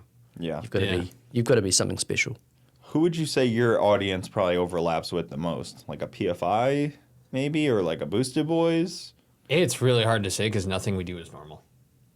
Like in the beginning, it was like if we do weird stuff, we'll get attention. Now it's like, oh, no one can relate to this 6-vehicle creation I've made. So it's like we have this. I mean, our like core audience is great, but I feel like right now it's very. I don't know if they like weird or if they like me at this point. Like if that's just where we've landed, but You know, they probably just like watching you do whatever you think is interesting and whatever Maybe. you like. I actually was probably 20 minutes before you got here. I was the same person. I was helping him on a thumbnail, and I was like, you got to put yourself in it because people, you know, his car was in the thumbnail, but I was like, people subscribe to you. They don't subscribe to your car. yeah, People like people. right. As tough as that is for us to understand. And when I first, you know, had a cool car, I was like, oh, I just want people to care about the car. I don't want to be like the guy.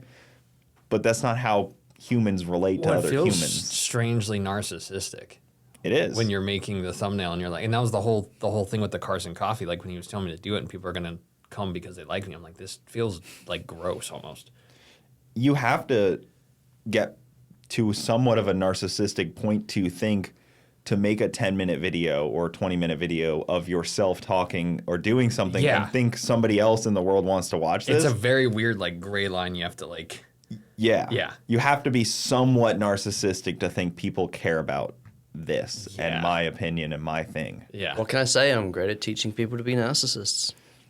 You kind of That's have true. to be a You've little done bit, you know? Yeah, yeah. I mean, character development is also the other really big thing as well.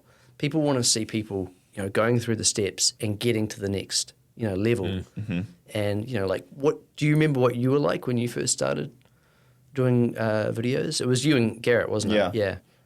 I mean, Like compare yourself from then till now. Yeah. You've developed. oh yeah, As a person. absolutely. Absolutely. I mean, 100% changed, but also did I change naturally or did the freaking algorithm change me? did social media change me? Because, you know, you got changed by your environment. Yeah. And the environment was chasing a carrot of social media. So Yeah. you kind of have to change to I think you've chase done a the good carrot. job, though. of staying, because I met you at Bannermere years back, and we just had a couple, sentences that we interchanged. But I was like, okay, wow, he's normal. He's super nice. And Okay, like, that's good. being here now, like, is very similar to then. Like, you're a very genuine human. Like, there's no, and then you on and off camera too. I haven't seen any sort of like character shift. Like, you're the same person. I appreciate that, and I always do joke. I will say the exact same things on camera that I will say off camera. Yeah. This is the same person. That's how it should be, though. Yeah. Yeah. Some people turn off the camera, and that's when like some people will not even anything against them. They'll just suddenly become like the most introverted person of all time. Well, it's because They'll on just, like, camera, shrivel up. on camera they're an amplification of who they normally are, Yeah. and then they know it's time to turn on that character or charm or whatever it is. Have you noticed that on a small scale, like when you do videos, like there's like an internal like switch where you get a, like, even if it's 10% like happier, you kind of like just a little bit, and then when I'm done, I'm like, why? Like I don't do it Yeah. on purpose, but it's almost like habit to just be, because no one wants to watch someone being like, nah, I hate this Yep. sucks. So you kind of just try to make it a happy experience. Yeah, you definitely have to play up your own personality just a little bit. Yeah. You have to like be a little bit peppier. Yeah. But even that, like, you can't change, but you have to just play it up a little bit. Just be like the full you, Yeah. without being fake. Yep. But even that, like that gray line thing, it's a weird. It's all weird. This whole thing It's is an so strange. amplification of who you are, not a lie. You're not telling a lie. Right. You know. Right. So what do you do with, talk about cars a little bit more, I Yeah. guess. What do you do with some of your old project stuff? Because that's always a fun one with YouTubers. It's like once the project has like checked the boxes, Yeah. what do you do with it? So we're about at absolute capacity, and I no longer can afford a bigger location, and so I don't know because we're not growing at the rate to justify like keeping everything and starting another thing, and so I don't really know where we're gonna go right now. But after this gum out giveaway truck that we finish, we'll have one open spot in the shop. And so I guess we'll kind of see. How many vehicles are forever vehicles? Are any of them? The Bug and the Jeep I'd have a really hard time letting go of. The Jeep I could do again confidently in probably 6 months. The Bug, I never want to try and do that again. But again, I mean, you can get rid of them but never have to do them again, Sometimes that's you just true. have to like, But I love them so Yeah, much. and then you end up in my situation where you got a collection of cars. I'm already in your situation. Yeah. We have an equal amount of vehicles. Yeah. Yeah, that is a hard one. Because you like, either get more hiding spots or you just have to get rid of them. you got to sacrifice one. Yeah. Of them, yeah. I don't think I think the Bug is the one I'd take to the grave with me.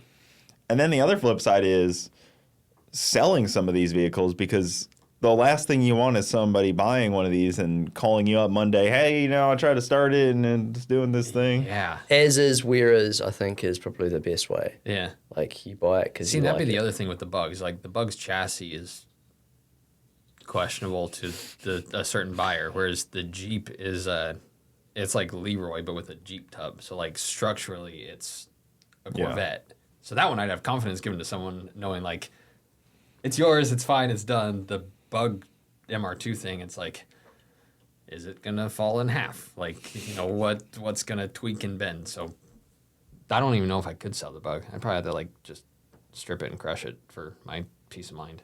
Yeah, just take the parts and... Yeah, it'll live forever on YouTube. Yeah, that's always the tough part. Me and Garrett often joked about that, is like, best case scenario is, a car gets all of its content and then burns to the ground. Like some of these, like, Yeah, you almost need them to be gone. Well, and So- the burning is actually like a good ending to it. That's It's kind of the perfect, like, we actually joked about that with Ruby. We were like, I think it's best case scenario. This car just, I want Ruby to stay though. It's gone. That's like, I feel like that's the most relatable thing he has right now. So I that- get it. that But that's the Fiero- problem. The Fiero Yeah. that That could burn. that got flipped and crashed and stuff. Yeah. Yeah, that's the kind of thing. It had its purpose. It's done it. Move it on. Twice. Yeah, twice. It needs to just burn down and be gone. But Yeah, it's one kind can of burn. it's kind of cool that it's in that museum underneath the bleachers, Yeah. right? It's like walled off. Like, don't touch this thing; it's bad for you. Yeah. It's got bad juju. Juju. Yeah. Get lost in a boating accident or something. Yeah. Yeah. Exactly. Well, even like with my cars, obviously I don't want them to burn down, but somebody that could afford to buy many new cars easily. Yeah. Because then your content either becomes new content or like fan service, which is, are you doing this for your core fan audience or are you doing this to gain new audience? And like your bug is probably a great example of that's what your core fan audience wants, Right. but is it going to attract a new audience? Yeah. We need something to bring in more. So the crazy thing is, like, I've found channels like this year, like that he's told me about, that have millions of subscribers. I've never heard of them before. And so then I think about that in our context, and it's like, no one knows who we are. If I just found these 10 channels that are famous, Yeah. right, and I didn't know who they were, like, put that into perspective for where we are. It's like there's a lot of people that have never even seen us. And it's just kind of, it's wild how big the internet actually is. Yeah. Well, that's why YouTube couldn't do their YouTube wrap-ups anymore, was because even if they picked 50 of the biggest YouTubers, you may only know one of them.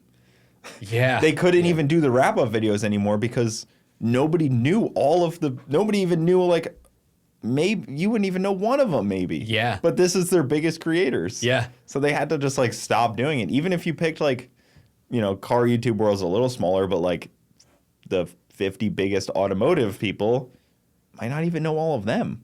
That which was is weird. Some of the ones he sent me were, or most of them were automotive channels. I'm like, I've never seen this guy before, and he's Yeah. great. Like, how has he never been suggested to me ever? It's so weird. It's crazy. It's such like a dark, deep hole of things, and then you end up getting caught up in the same people. Like, Yeah. we're talking like the same group. Yeah. So one video, and I've talked about it heaps, it blew me away, as a guy in New Zealand was filming trucks driving up and down a hill, some of them going on their Jake brakes as they're going down the hill.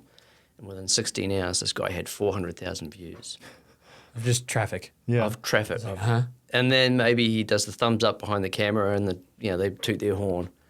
400,000 views. That's fantastic. Yeah. Like, that's incredible. Yeah. YouTube's so weird with their algorithm sometimes, how that works. I mean, this guy's consistent as well. Yeah. But, here's the thing. Driving down from Colorado to here, how many trucks are on the road? And we had this conversation.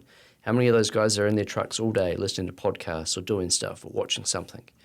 They're a huge audience that are trapped for a certain period of time to look at stuff. Mm-hmm. And it's no surprise to me that there's a huge amount of truckers watching truck stuff. Yeah, even the truck drag racing that 1320 filmed was a huge hit Yeah. because of Yep. how those guys are just diehard about it. Yeah. And there's like a truck culture in the U.S. of like, Yeah. I don't know, do you guys call them lorries there? Or is Yep. that just an English thing? No, it works, yeah. What's Okay. a lorry? A lorry is a truck.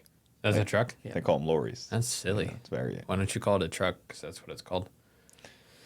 Why don't you call it a big ute? Why did you call a ute a ute? Because that's not a ute. It's a Holden. That's a ute. No, it's a Holden red thing. Well, let me ask you also. Yeah. The truck that you guys were driving, would you call that a Jeep? I wouldn't call it a truck. I wouldn't call it a Jeep. It's a Choose your next words wisely, friend. pickup truck. Pickup truck. It's not a truck. A truck is one of those things towing those massive containers and trailers. Aren't those technically called tractors? Yeah, they're Isn't that what- technically called Tractor trailer, some Yeah. people call them 18-wheelers, Yeah. you know. But I was confused in Australia. They called everything a Jeep. Everything that was like even somewhat off-roady Really? was a Jeep. It could have been like a friggin' Toyota 4Runner, and they were like, Yeah. oh yeah, a Jeep. Oh wow. Okay, no, you've got me there. I haven't heard it like that. They may just be low IQ individuals. That just Where'd you thought go it was a to? Jeep. Summer Nats. Yeah. That's like, isn't Sorry, it, guys. isn't it a thing in the South to call like every soda a Coke? Or Yeah, it's something like that? soda or pop, depending on where you're at. Right. So you guys, you called him a Canadian. Is that Being as sarcastic. offensive as calling you an Australian? Yeah. Calling like Because New Zealand by population would be the smaller brother to Australia, yeah. and then Canada would be the small brother to you. So calling you guys Canadians would be like, yeah. Are you offended being called a Canadian? A little bit. Yeah, I mean, slightly. I think if their government wasn't crazy, I wouldn't be offended. Well, you know, you got to remember they're technically under the same government as New Zealand and Australia. Yeah. The irony is that you live in Westminster, right? Yeah. You guys have the same. I won't say where exactly. Somewhere. Anyway. You wouldn't. Don't even you guys know. have the Queen of England on your money? Yeah. Yeah. Yeah. See, they're all And under the king. the same government. Yeah, you're all them people. Yeah. I've secretly infiltrated you guys, but even the Westminster is the name of the some of the legal proceedings and things that we have, and you live in a suburb that has that name as well. Yeah. So suck it. We did. We came from you guys. That's in right, essence. and We you're just made ungrateful. We just wow. You spell things wrong now. Can you pause that so we can fight? No, I mean, the fight's included. Fight! We do spell things like color Yeah, very color. differently. Aluminium, Tire, solder. solder. Yeah. When you say solder, it sounds like you're supposed to be doing something else. See, I didn't even say it. I didn't say it. I'm being good with my words. So Yeah, it's definitely a understand what bit you're of a getting at. culture difference there. We almost don't speak the same Queen's English, as they would call it. absolutely. But I mean, here's one good thing is that Preston and I have very different lives. And, he has a different religion than I do, but we're still great friends. And I want nothing more than to see him succeed at what he does. Different religion as well. Well, I don't have a religion. I'm an atheist. Oh, right? okay. So, but here's the thing. Like, you might think, Yeah, well, New Zealand has their own. Yeah. No one else in the world has their religion. I don't know. I mean, I heard there's unicorns down there. Jedi.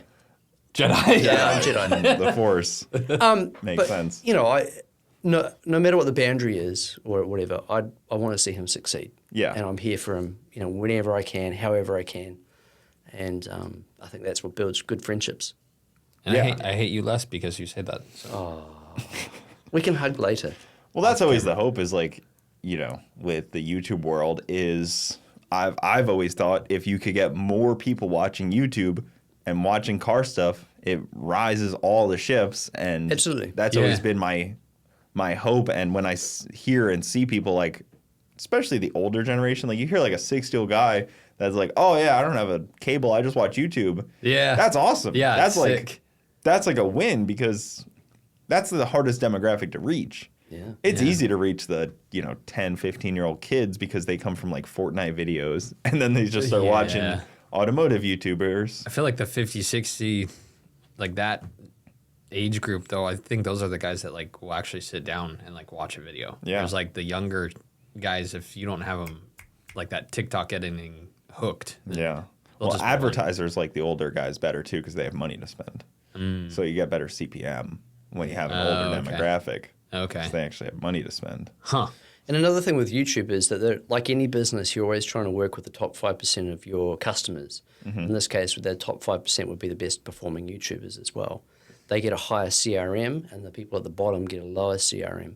I think that fundamentally needs to change a bit more to help people. Otherwise, you're just going to be promoting people to these high highs where everybody else gets like sick and tired of trying.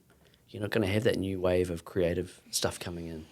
Yeah, but the nice thing about YouTube is it has to rely on like one person, so they do age out. Yeah. Like a business can last way longer than the founder, but a YouTube channel, when the founder is bored of it or burnt out or the audience demographic changes, they naturally age out. Yeah. I mean, there's older YouTubers. Now for the first time, we're starting to see like an older YouTuber starting to age out of their demographic, which is weird because YouTube's new enough to not have seen that yet. Right. There's a guy in the UK who retired from doing his science videos that he would deliver, and he'd been doing it for years and years and years.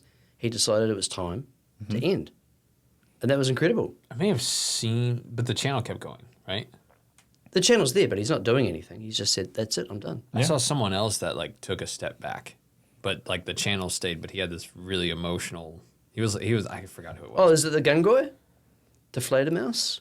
I don't know who one it of was. the gun cop who shoots for him. He passed away from cancer, but his brothers picked up the channel to continue it. Anyway. But I mean, it's going to happen more and more because, how long do some Yeah. of these YouTubers do this for? And if they stop doing it, the audience isn't just going to pick up a new host. Like No. Garrett can't just put a new host in his place and keep it rolling. Yeah. Even like, somebody like Roman Atwood or Matt Demolition Ranch, who's been doing it for 15 years, eventually they're just going to be like, all right. At least what they've done, like we were talking earlier, like business-wise, it's like when that time comes, they've done such a good job of setting themselves up elsewhere. Like they're good. Yeah, again, business outside this fake world that is making videos and doing stuff on social media. Well, we were Build talking real about stuff. Chris Fix, who just won Creator of the Year. And I've become decent friends with Chris. And He has a face, right? yes, he does have a face. That's cool. And And he it's is? not disfigured or anything. Wow. Just a Solid completely looking normal dude. looking person. Huh. Yeah. Would you reckon good looking person? Yeah. Normal looking dude.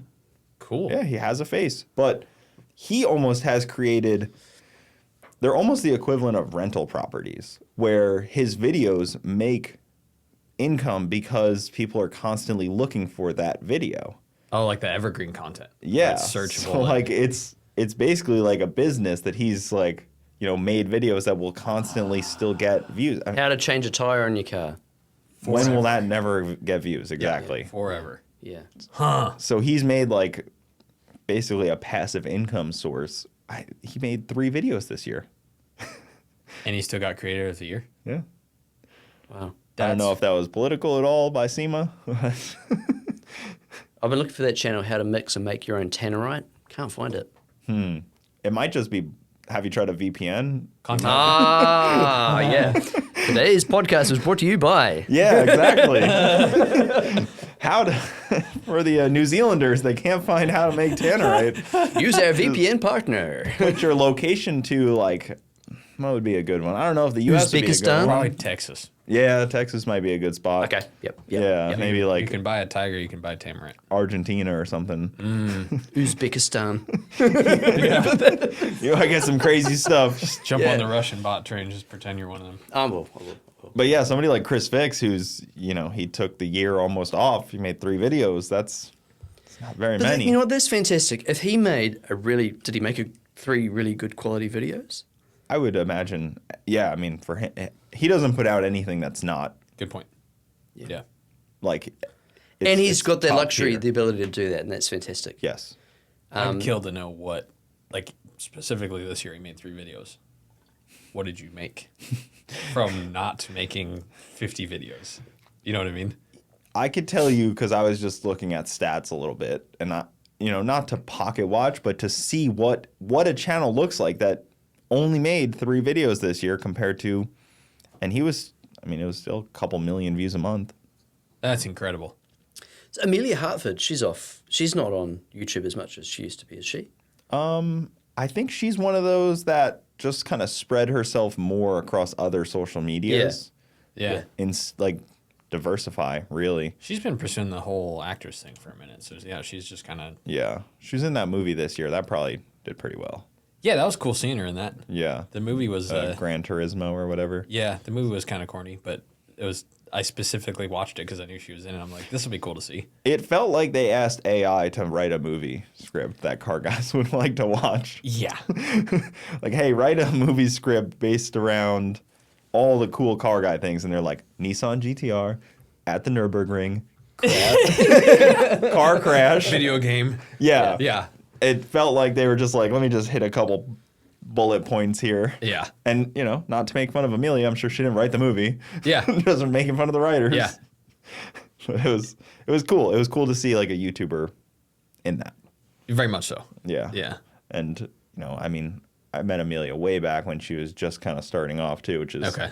cool to see the growth there. See, she was one of the ones on Friday when I saw her. I was like, holy crap. Like, she's real. Like, all these people are real. I was laughing at Alex Choi was there. Yeah. Yeah. I was like, is he going to wreck something? Or Yeah, I was like, he's a lot more calm off, Oh, film something wreck? off camera. I was surprised that he wasn't still in prison or something.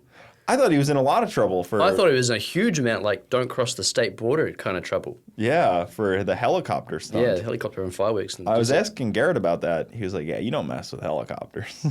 Yeah. You don't See- shoot fireworks out of a helicopter. The at a safety car. standards on helicopters and stuff, as you probably now realize, is super high. Like, and the bookwork and all that sort of stuff.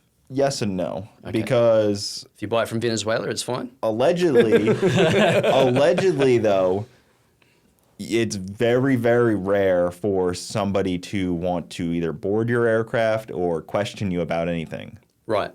So, like, you could just fly something into a place and nobody might question you. Yeah. The only reason they became strict was because of drug running. Right. And even that, if you put experimental on your plane, you're pretty good. You're pretty in the clear. Oh, okay. Like, I know a couple guys that have experimental aircraft and they just fly them Yeah. because they that built them mean? themselves. They like You know, they're literally still put testing. You It's put experimental. a sticker that says experimental. Yeah, that's the Your- tail number. Cool, eh? And then you're kind of just in the clear, I guess. That's wild. Live it up. Huh. Mr. Sam knows a lot about stuff. I was talking about jet engines with him Yeah. the other night. What an awesome dude he is. His memory recall Incredible. is unbelievable. Yeah. Really? Like, he's an older man, but he can remember 50 years ago like it was yesterday. Yeah. We're talking about the JC engines, the Pratt & Whitneys that he was working on, and the details that he's going through, you know. Yeah. You could put him in there right now, and he probably hasn't looked at the book in 10 years. And he'd still tear one apart the same way, I bet. Yeah. Or, I mean, it is Sam, so he may have looked at the book recently because... Yeah, Yeah, but it's cool. He What- walked. Go ahead. what was incredible is just the types of people that have come around Garrett to help him build up that place. You know, people like yourself as well, you know. Everyone there seems real. You don't. It's not like Jackass, where you've got some people who are so full of themselves and their ego, and they're out to prove something. You know, there's a It's a very big team effort. yeah, I think also a lot of it is there's no corporate. yeah. You know, It's not a Hoonigan. Jackass definitely had a corporate. Oh yeah, Good point. Hoonigan, you saw what happened when they got a corporate. yeah, Yeah. Donut, Yep. yeah. corporate. Suddenly, guys with suits came in and everybody without suits left. What Which a seems shame. I was about to use that word. Seems silly. What, That- what word? No, it's a word. I forgot it. I can't tell you what it is. You now. can use It's it gone. around here. I mean, we have to use it with cars all the time. Special. You know, donut disappearing like that, right? Imagine if you're the corporate person that was responsible for that For happening. buying it? Yeah, and then That's what I was thinking it going down the toilet. Like, Hopefully that spreads to every other company thinking about buying automotive YouTube channels. yeah. Or Hoonigan. Like, do you not realize how much of an idiot you are for making that thing suck into the ground? Yeah. Yeah. It had to have been worth it to think, like, this is the best route forward for Hoonigan.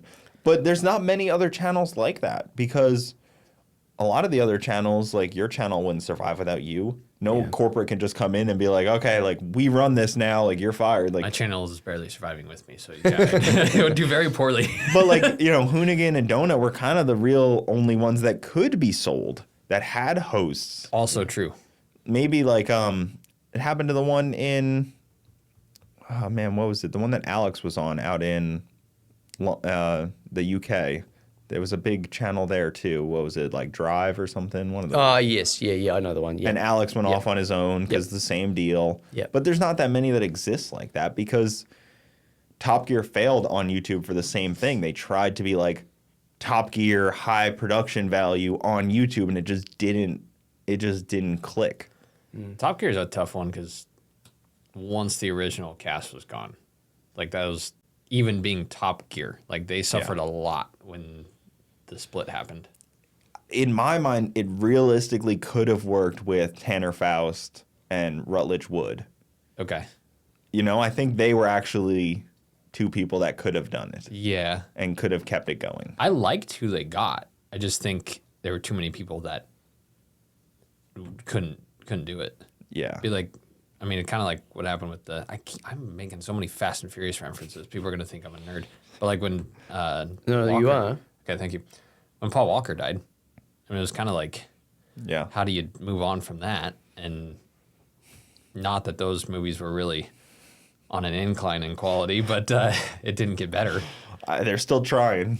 I think they're still currently trying to this day. Really, I think they're probably still going to come out with another one. I think they need to hire different people and make a Tokyo Drift 2.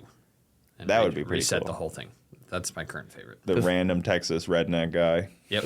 Before YouTube, was out. I used to work for a company called High Octane, and my boss was a guy called Shay Sterling. We made DVD videos about car content stuff, and we traveled to America and Japan and Scandinavia and stuff. And as soon as YouTube came around and was starting to grow, people were pirating our videos and putting it on there, and then the company literally just disappeared. That was gone. But we were making content at the same time around about Top Gear's peak as well. And it was so fun and it was so rewarding and good, but it couldn't last. Yeah. Yeah.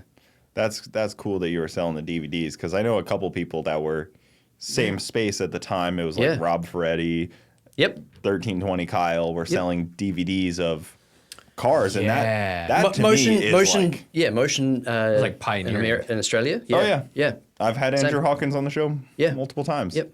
Yeah, and it's cool because like there's a level of entry to that.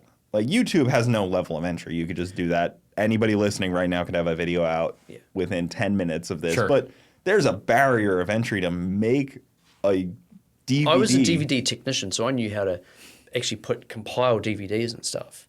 We knew that 1 in 3 DVD players wouldn't be able to play one of our DVDs just because of the technology that was available at the time. But we were a video production company that made videos about cars and sold DVDs. Some of the YouTubers out there nowadays are people who just make a video about anything and upload it. But it needs, what we had there was the standard of quality, which was we are a video production company. Well, that's how I've always felt about Mighty Car Mods, where they were video producers that kind of liked cars at the beginning. Yeah. Like they weren't diehard car guys from my understanding at the beginning. It involved in music, They were video guys that were like, oh, car stuff's cool to do for video. Yeah. And then became car guys through the process. I didn't know that. That's kind of my understanding. that's I may pretty be cool. a little wrong, but I know that they were more music production guys at first. Yeah, they also had jobs, doing stuff. Yeah. I think, Marty and Moog. yeah, Moog is in advertising, I believe. Off the top of my head, I can't remember. But my friend Alan Butler, he is he's Turbo Yoda, who's helped them build some of their stuff. He's the guy I do all the T-shirts for. And he was an incredibly smart, gifted guy at building cars, and he helped them out. It's incredible to see how far they have come. Yep. But they have a very strong video production ethic when it comes to making their content. Yep. They are very good at production. Yeah. And the music and the B-roll and like Well, Moog all makes that good music. stuff. Moog makes that music. That's cool. Yeah. I know Benny from that show. Yeah, I mean, I introduced you to Benny. Yeah. We had Applebee's together. Benny's a good dude. Chicken burgers. Yeah, he was. What was the event he was up in Colorado for? He did race A week Dragon in Dra- that race week. Cresta, I think. Yep. Is it a Barra that's in that? It's a Barra in there, Yeah. I Dude, actually super cool guys.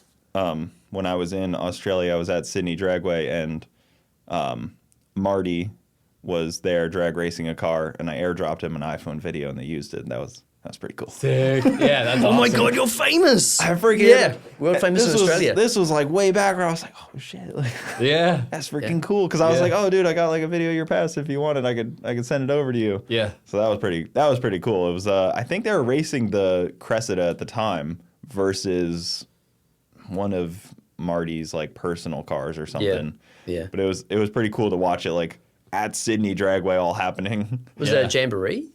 No, it was just a test and tune night. Oh, okay. Yeah, Okay. we just went Yeah. there for a test and tune night, and they have a burnout pad test and tune set up spa, which is cool. Really? Like it's like the drag strip. You could go test there, but then like for a couple hours they shut the drag strip down and do burnout test and tune. Huh. And I was like, we need that. Yeah, that would have been very beneficial for us. That's always my gripe with U.S. burnouts is there's nowhere to really practice a tip in.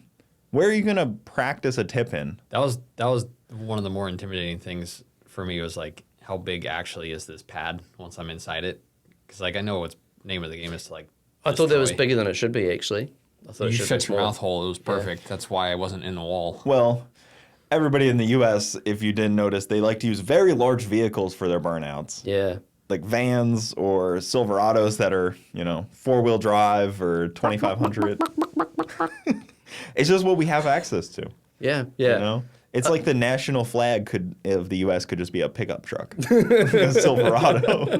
Yeah. That's a good point. You should make a T-shirt in that regard. That's valid. Just the flag with a pickup truck on it. Yeah. Good generic looking. Or that dumb mud flap with the bikini girl on the back of the dude that's 600 pounds driving his diesel. Yeah, exactly. Yeah, that's Merca. People love that, man. Yeah, I love that. It's all the good stuff. Yeah.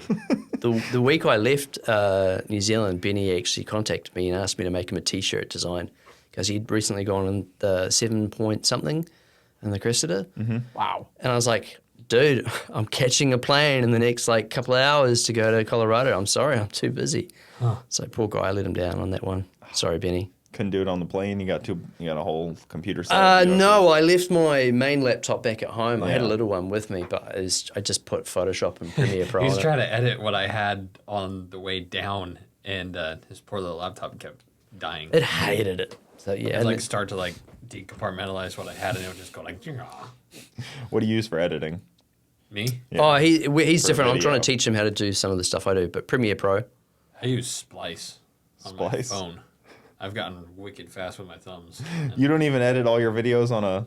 Everything's on my phone. He is, which is cool. He's not what we'd say is non-traditional, which is Yeah. actually really interesting. No, there's a big push for everything done on a phone. Do you upload it from your phone and everything?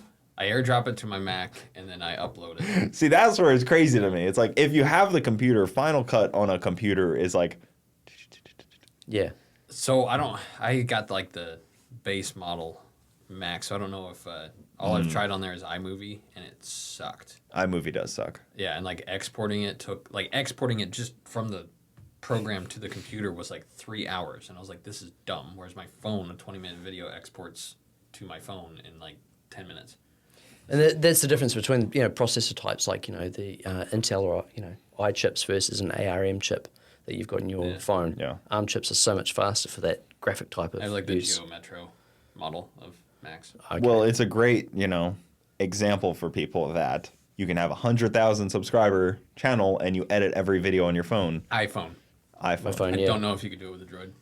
Yeah, I've seen PFI Speed also edit from his iPhone many a times. Yeah. I was talking with, Harvey. Yeah. Glamis.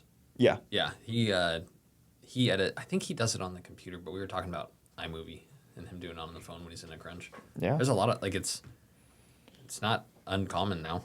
it works, especially if you film everything on your phone. I mean, if you have a bunch of GoPros, I can imagine it get a little bit more The inconvenient. timestamps of all the videos not being synced gets weird, but yeah, it's super convenient. too. You're a better man than me. I wouldn't.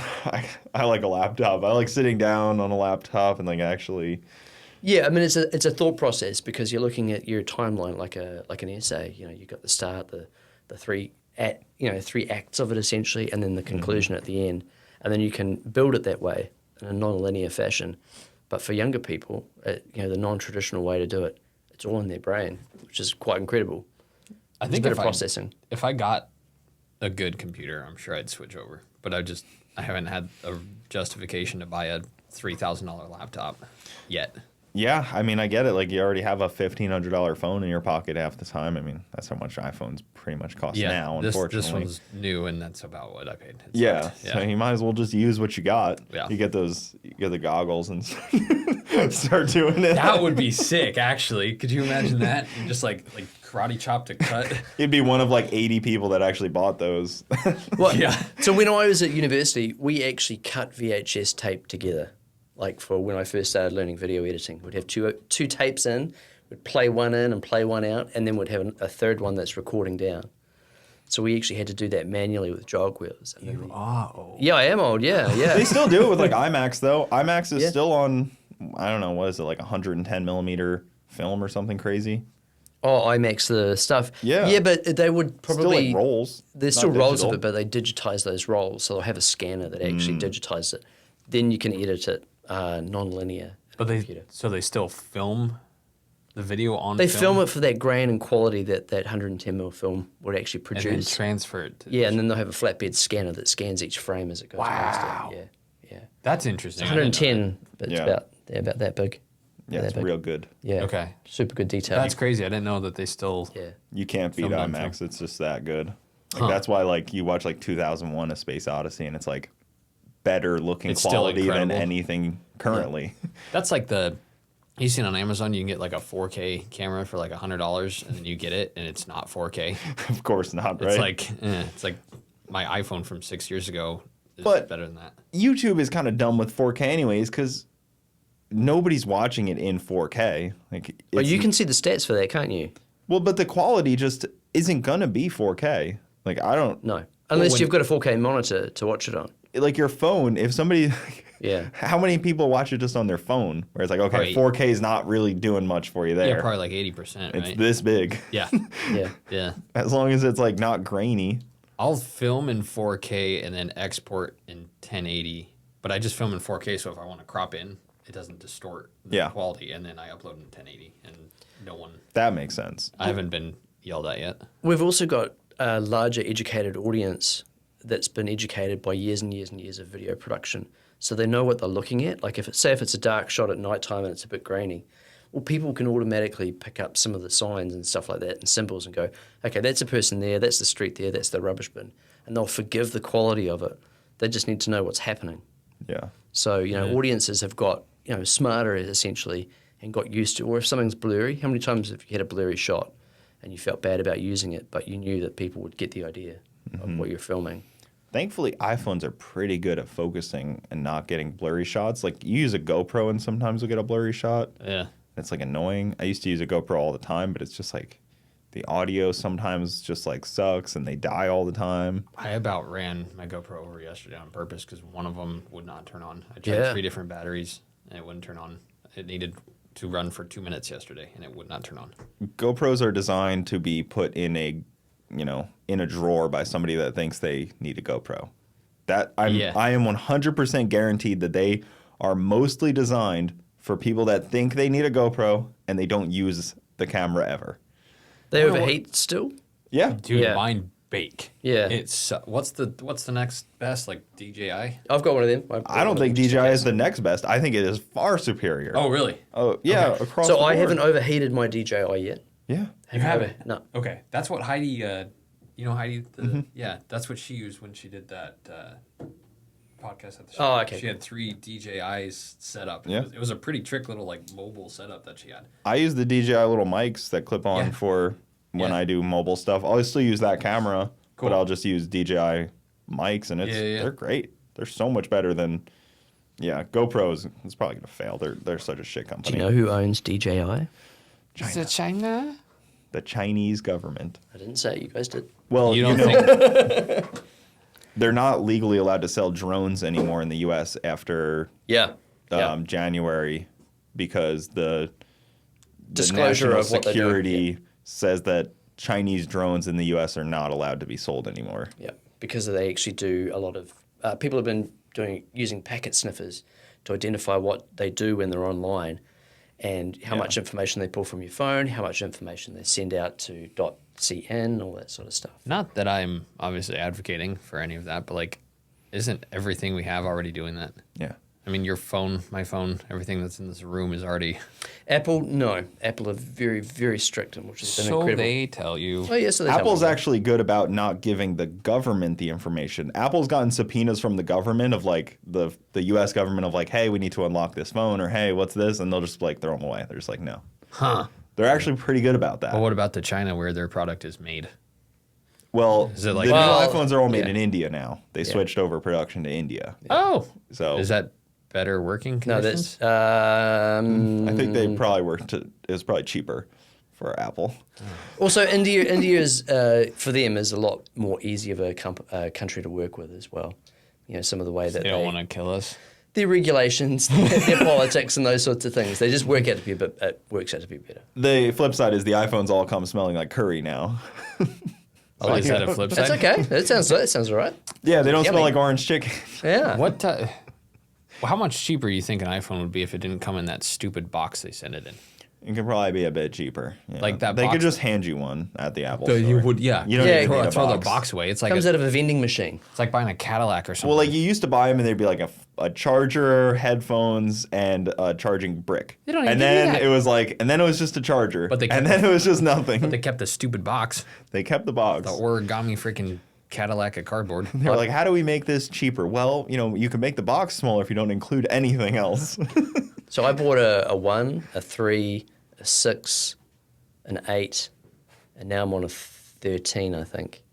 So, yeah. I think I just got I think I'm 15. Is that what I just got? Yeah. Yeah, I think there's like a 13 or 14 or something. I try to not get them because it's a pain in the ass getting new phones. Yeah. I always get annoyed by it. I only get it when they like my old one was I think the earpiece to talk was starting to give way. I probably dunked it in water too many times. The problem with the DJI thing that's annoying is there's no U.S. drone company that's even like 10% as good. What other company are people going to use for like a drone shot? You know, So Android. can Make your own? Yeah, Can if you you- still get them right now? You can still get them now until like January. They're So- fighting it. Okay, They're trying to sue the Pentagon. because I have a Good luck. I have a Yeah, that was DJI. hilarious. It's like I'm not even from this country, and I know that's a bad idea. DJI versus the Pentagon. It's like, oh, great. Yeah. So Anduril is one of the big new arms suppliers. They do a lot of drone stuff and missile stuff. They would be well positioned to actually offer a product like that, or even say like Elon Musk's Tesla, because they have that ability to gear up and have a production line. A Tesla drone would be sick. Well, It's the only Tesla I could buy. when GoPro attempted drones, they had the problem with the battery falling out. Like you would like accelerate and the battery was just like Imagine that flying along. they were like only if you go forward quickly will the battery slide out the back. That's hilarious. They never really made it to market that well. What is that? That's like, what is it, North Korea that tried to launch their rocket and it just, Yeah, they land in the sea. right? Yeah. The Japanese sea right there. oh, that's great. But yeah, I mean, it's unfortunate because a lot of video production companies rely on those DJI drones. Yeah. That There are a is national also- security risk. Yeah, there's also a lot of people who actually component level build those RC copters and stuff now. Yeah. Like you or I would have like component built a PC once upon a time. You can do that now for drones, but then again, some people just want an all-in-one package. Dude, Give me the thing. who's the pilot that was doing the drone filming on Friday, Saturday? That does an dude awesome job. is talented. Yeah. Yeah, he killed it. He is like able to stay on those cars like you wouldn't believe. Yeah, I was watching him and I was like, I would have hit that pole by now. Yeah. Like just the way he's perfectly following the track, I would have like psyched myself out and just went left field. Just PPV driving those things. Like, Yeah, or crazy. Flying it. Kyle could probably do it. Kyle, yeah, did you see him playing with his little Timu plane last night? He was getting down with that thing. He was playing with them at World Cup and he was it was scaring me. 'Cause Yeah. There was a lot of people around. He kept doing this one move where it was just head straight for his nose, and then last minute he'd go. Foop! Said And I they were was- like $50 from Temu and he bought like a bunch of them. Yeah, yeah. Laughing at that. But it made me want to buy one. It seemed pretty capable to you. Yeah. I It'll mean, lit fire. they might. Did it light on fire? No, Oh, but I'm assuming at some point in time. That would be pretty cool to run one until like it burns down. Like actually get one to like really test the limits of one. It'd be like small scale Garrett's flying army. Have you ever flown any RC? It's really an addictive hobby. Just I have like a DJI Mini 2. That's the only thing in that department I've flown. But like an RC plane No, are I haven't. really freaking fun. Really? Oh yeah, there's a whole airport at the track where it's like it's a little runway. It's a tiny little airport. Yeah. But I've flown a bunch there, and it's so addicting. Really? And there's like a group of people, like 10 people that meet there every week. They all fly. They Really? all work on their planes. They have battles where they try to crash into each other. They build their own. It's a very addicting hobby to get into. That's cool. That makes sense why Garrett's escalation went from Yeah, what it did. Yeah. goes quickly. Yeah, I bet. It's like cars, but it's a little smaller scale, so you can justify the next one a little Sure. easier. Yeah. But then you've just justified 10 different planes, and you're like, oh, shit. Yeah. Well, I was going to be pissed. Yeah, $2,000 turbo or a really nice plane. Yeah. Yeah. Exactly. Huh. But they're fun hobby. I don't know. It's one of those things, you know. It's like another hobby. How many do you need? Yeah, I probably shouldn't try it. That's always my problem. Yeah. It's like, I don't need another hobby. It's like certain drugs. I will specifically never try drugs because I'm really afraid I'll like them. I think that's a dangerous. Stop. Yeah, I don't know. All right, guys. Well, we'll wrap this up. Cool. Where can they? I mean, they can find you at Garage Idiots. We know that. Yeah. It is plural, right? Idiots. Yeah, there's 2 of me. Okay. Yeah. You have conflicting conversations with yourself. Yeah. Okay. Garage Idiots. I named my alter ego. Shoot, I forgot his name. Steven. No. He'll probably step in at some point. No, it's from a movie. Well, this is irrelevant. Continue. The Great Cornholio. Just trying to shout you guys out here. Yeah. Goodness. And then, do you want them to reach out to you anyway? Is there No. anything we can give them, or If I've given my business card to people, they know to contact me. Okay. I try and keep it pretty on the down low. Sounds pretty mysterious. Very No, Liam look, I mean, Neeson, He's busy. I have a I've very got- particular set of skills. I'm very busy and I work with some really awesome people already, and I don't have much time to work with a lot of other people. But if you know me, I'll always lend a hand to you. So, Awesome. Well, guys. Thank you for having us on. Thanks for having Yeah, us, dude. dude, This that was cool. a lot of fun. This was really cool. Yeah. This setup is sick, and yeah, it was great meeting you. Appreciate it. All right, guys. Thank you so much for watching. We will see you next time.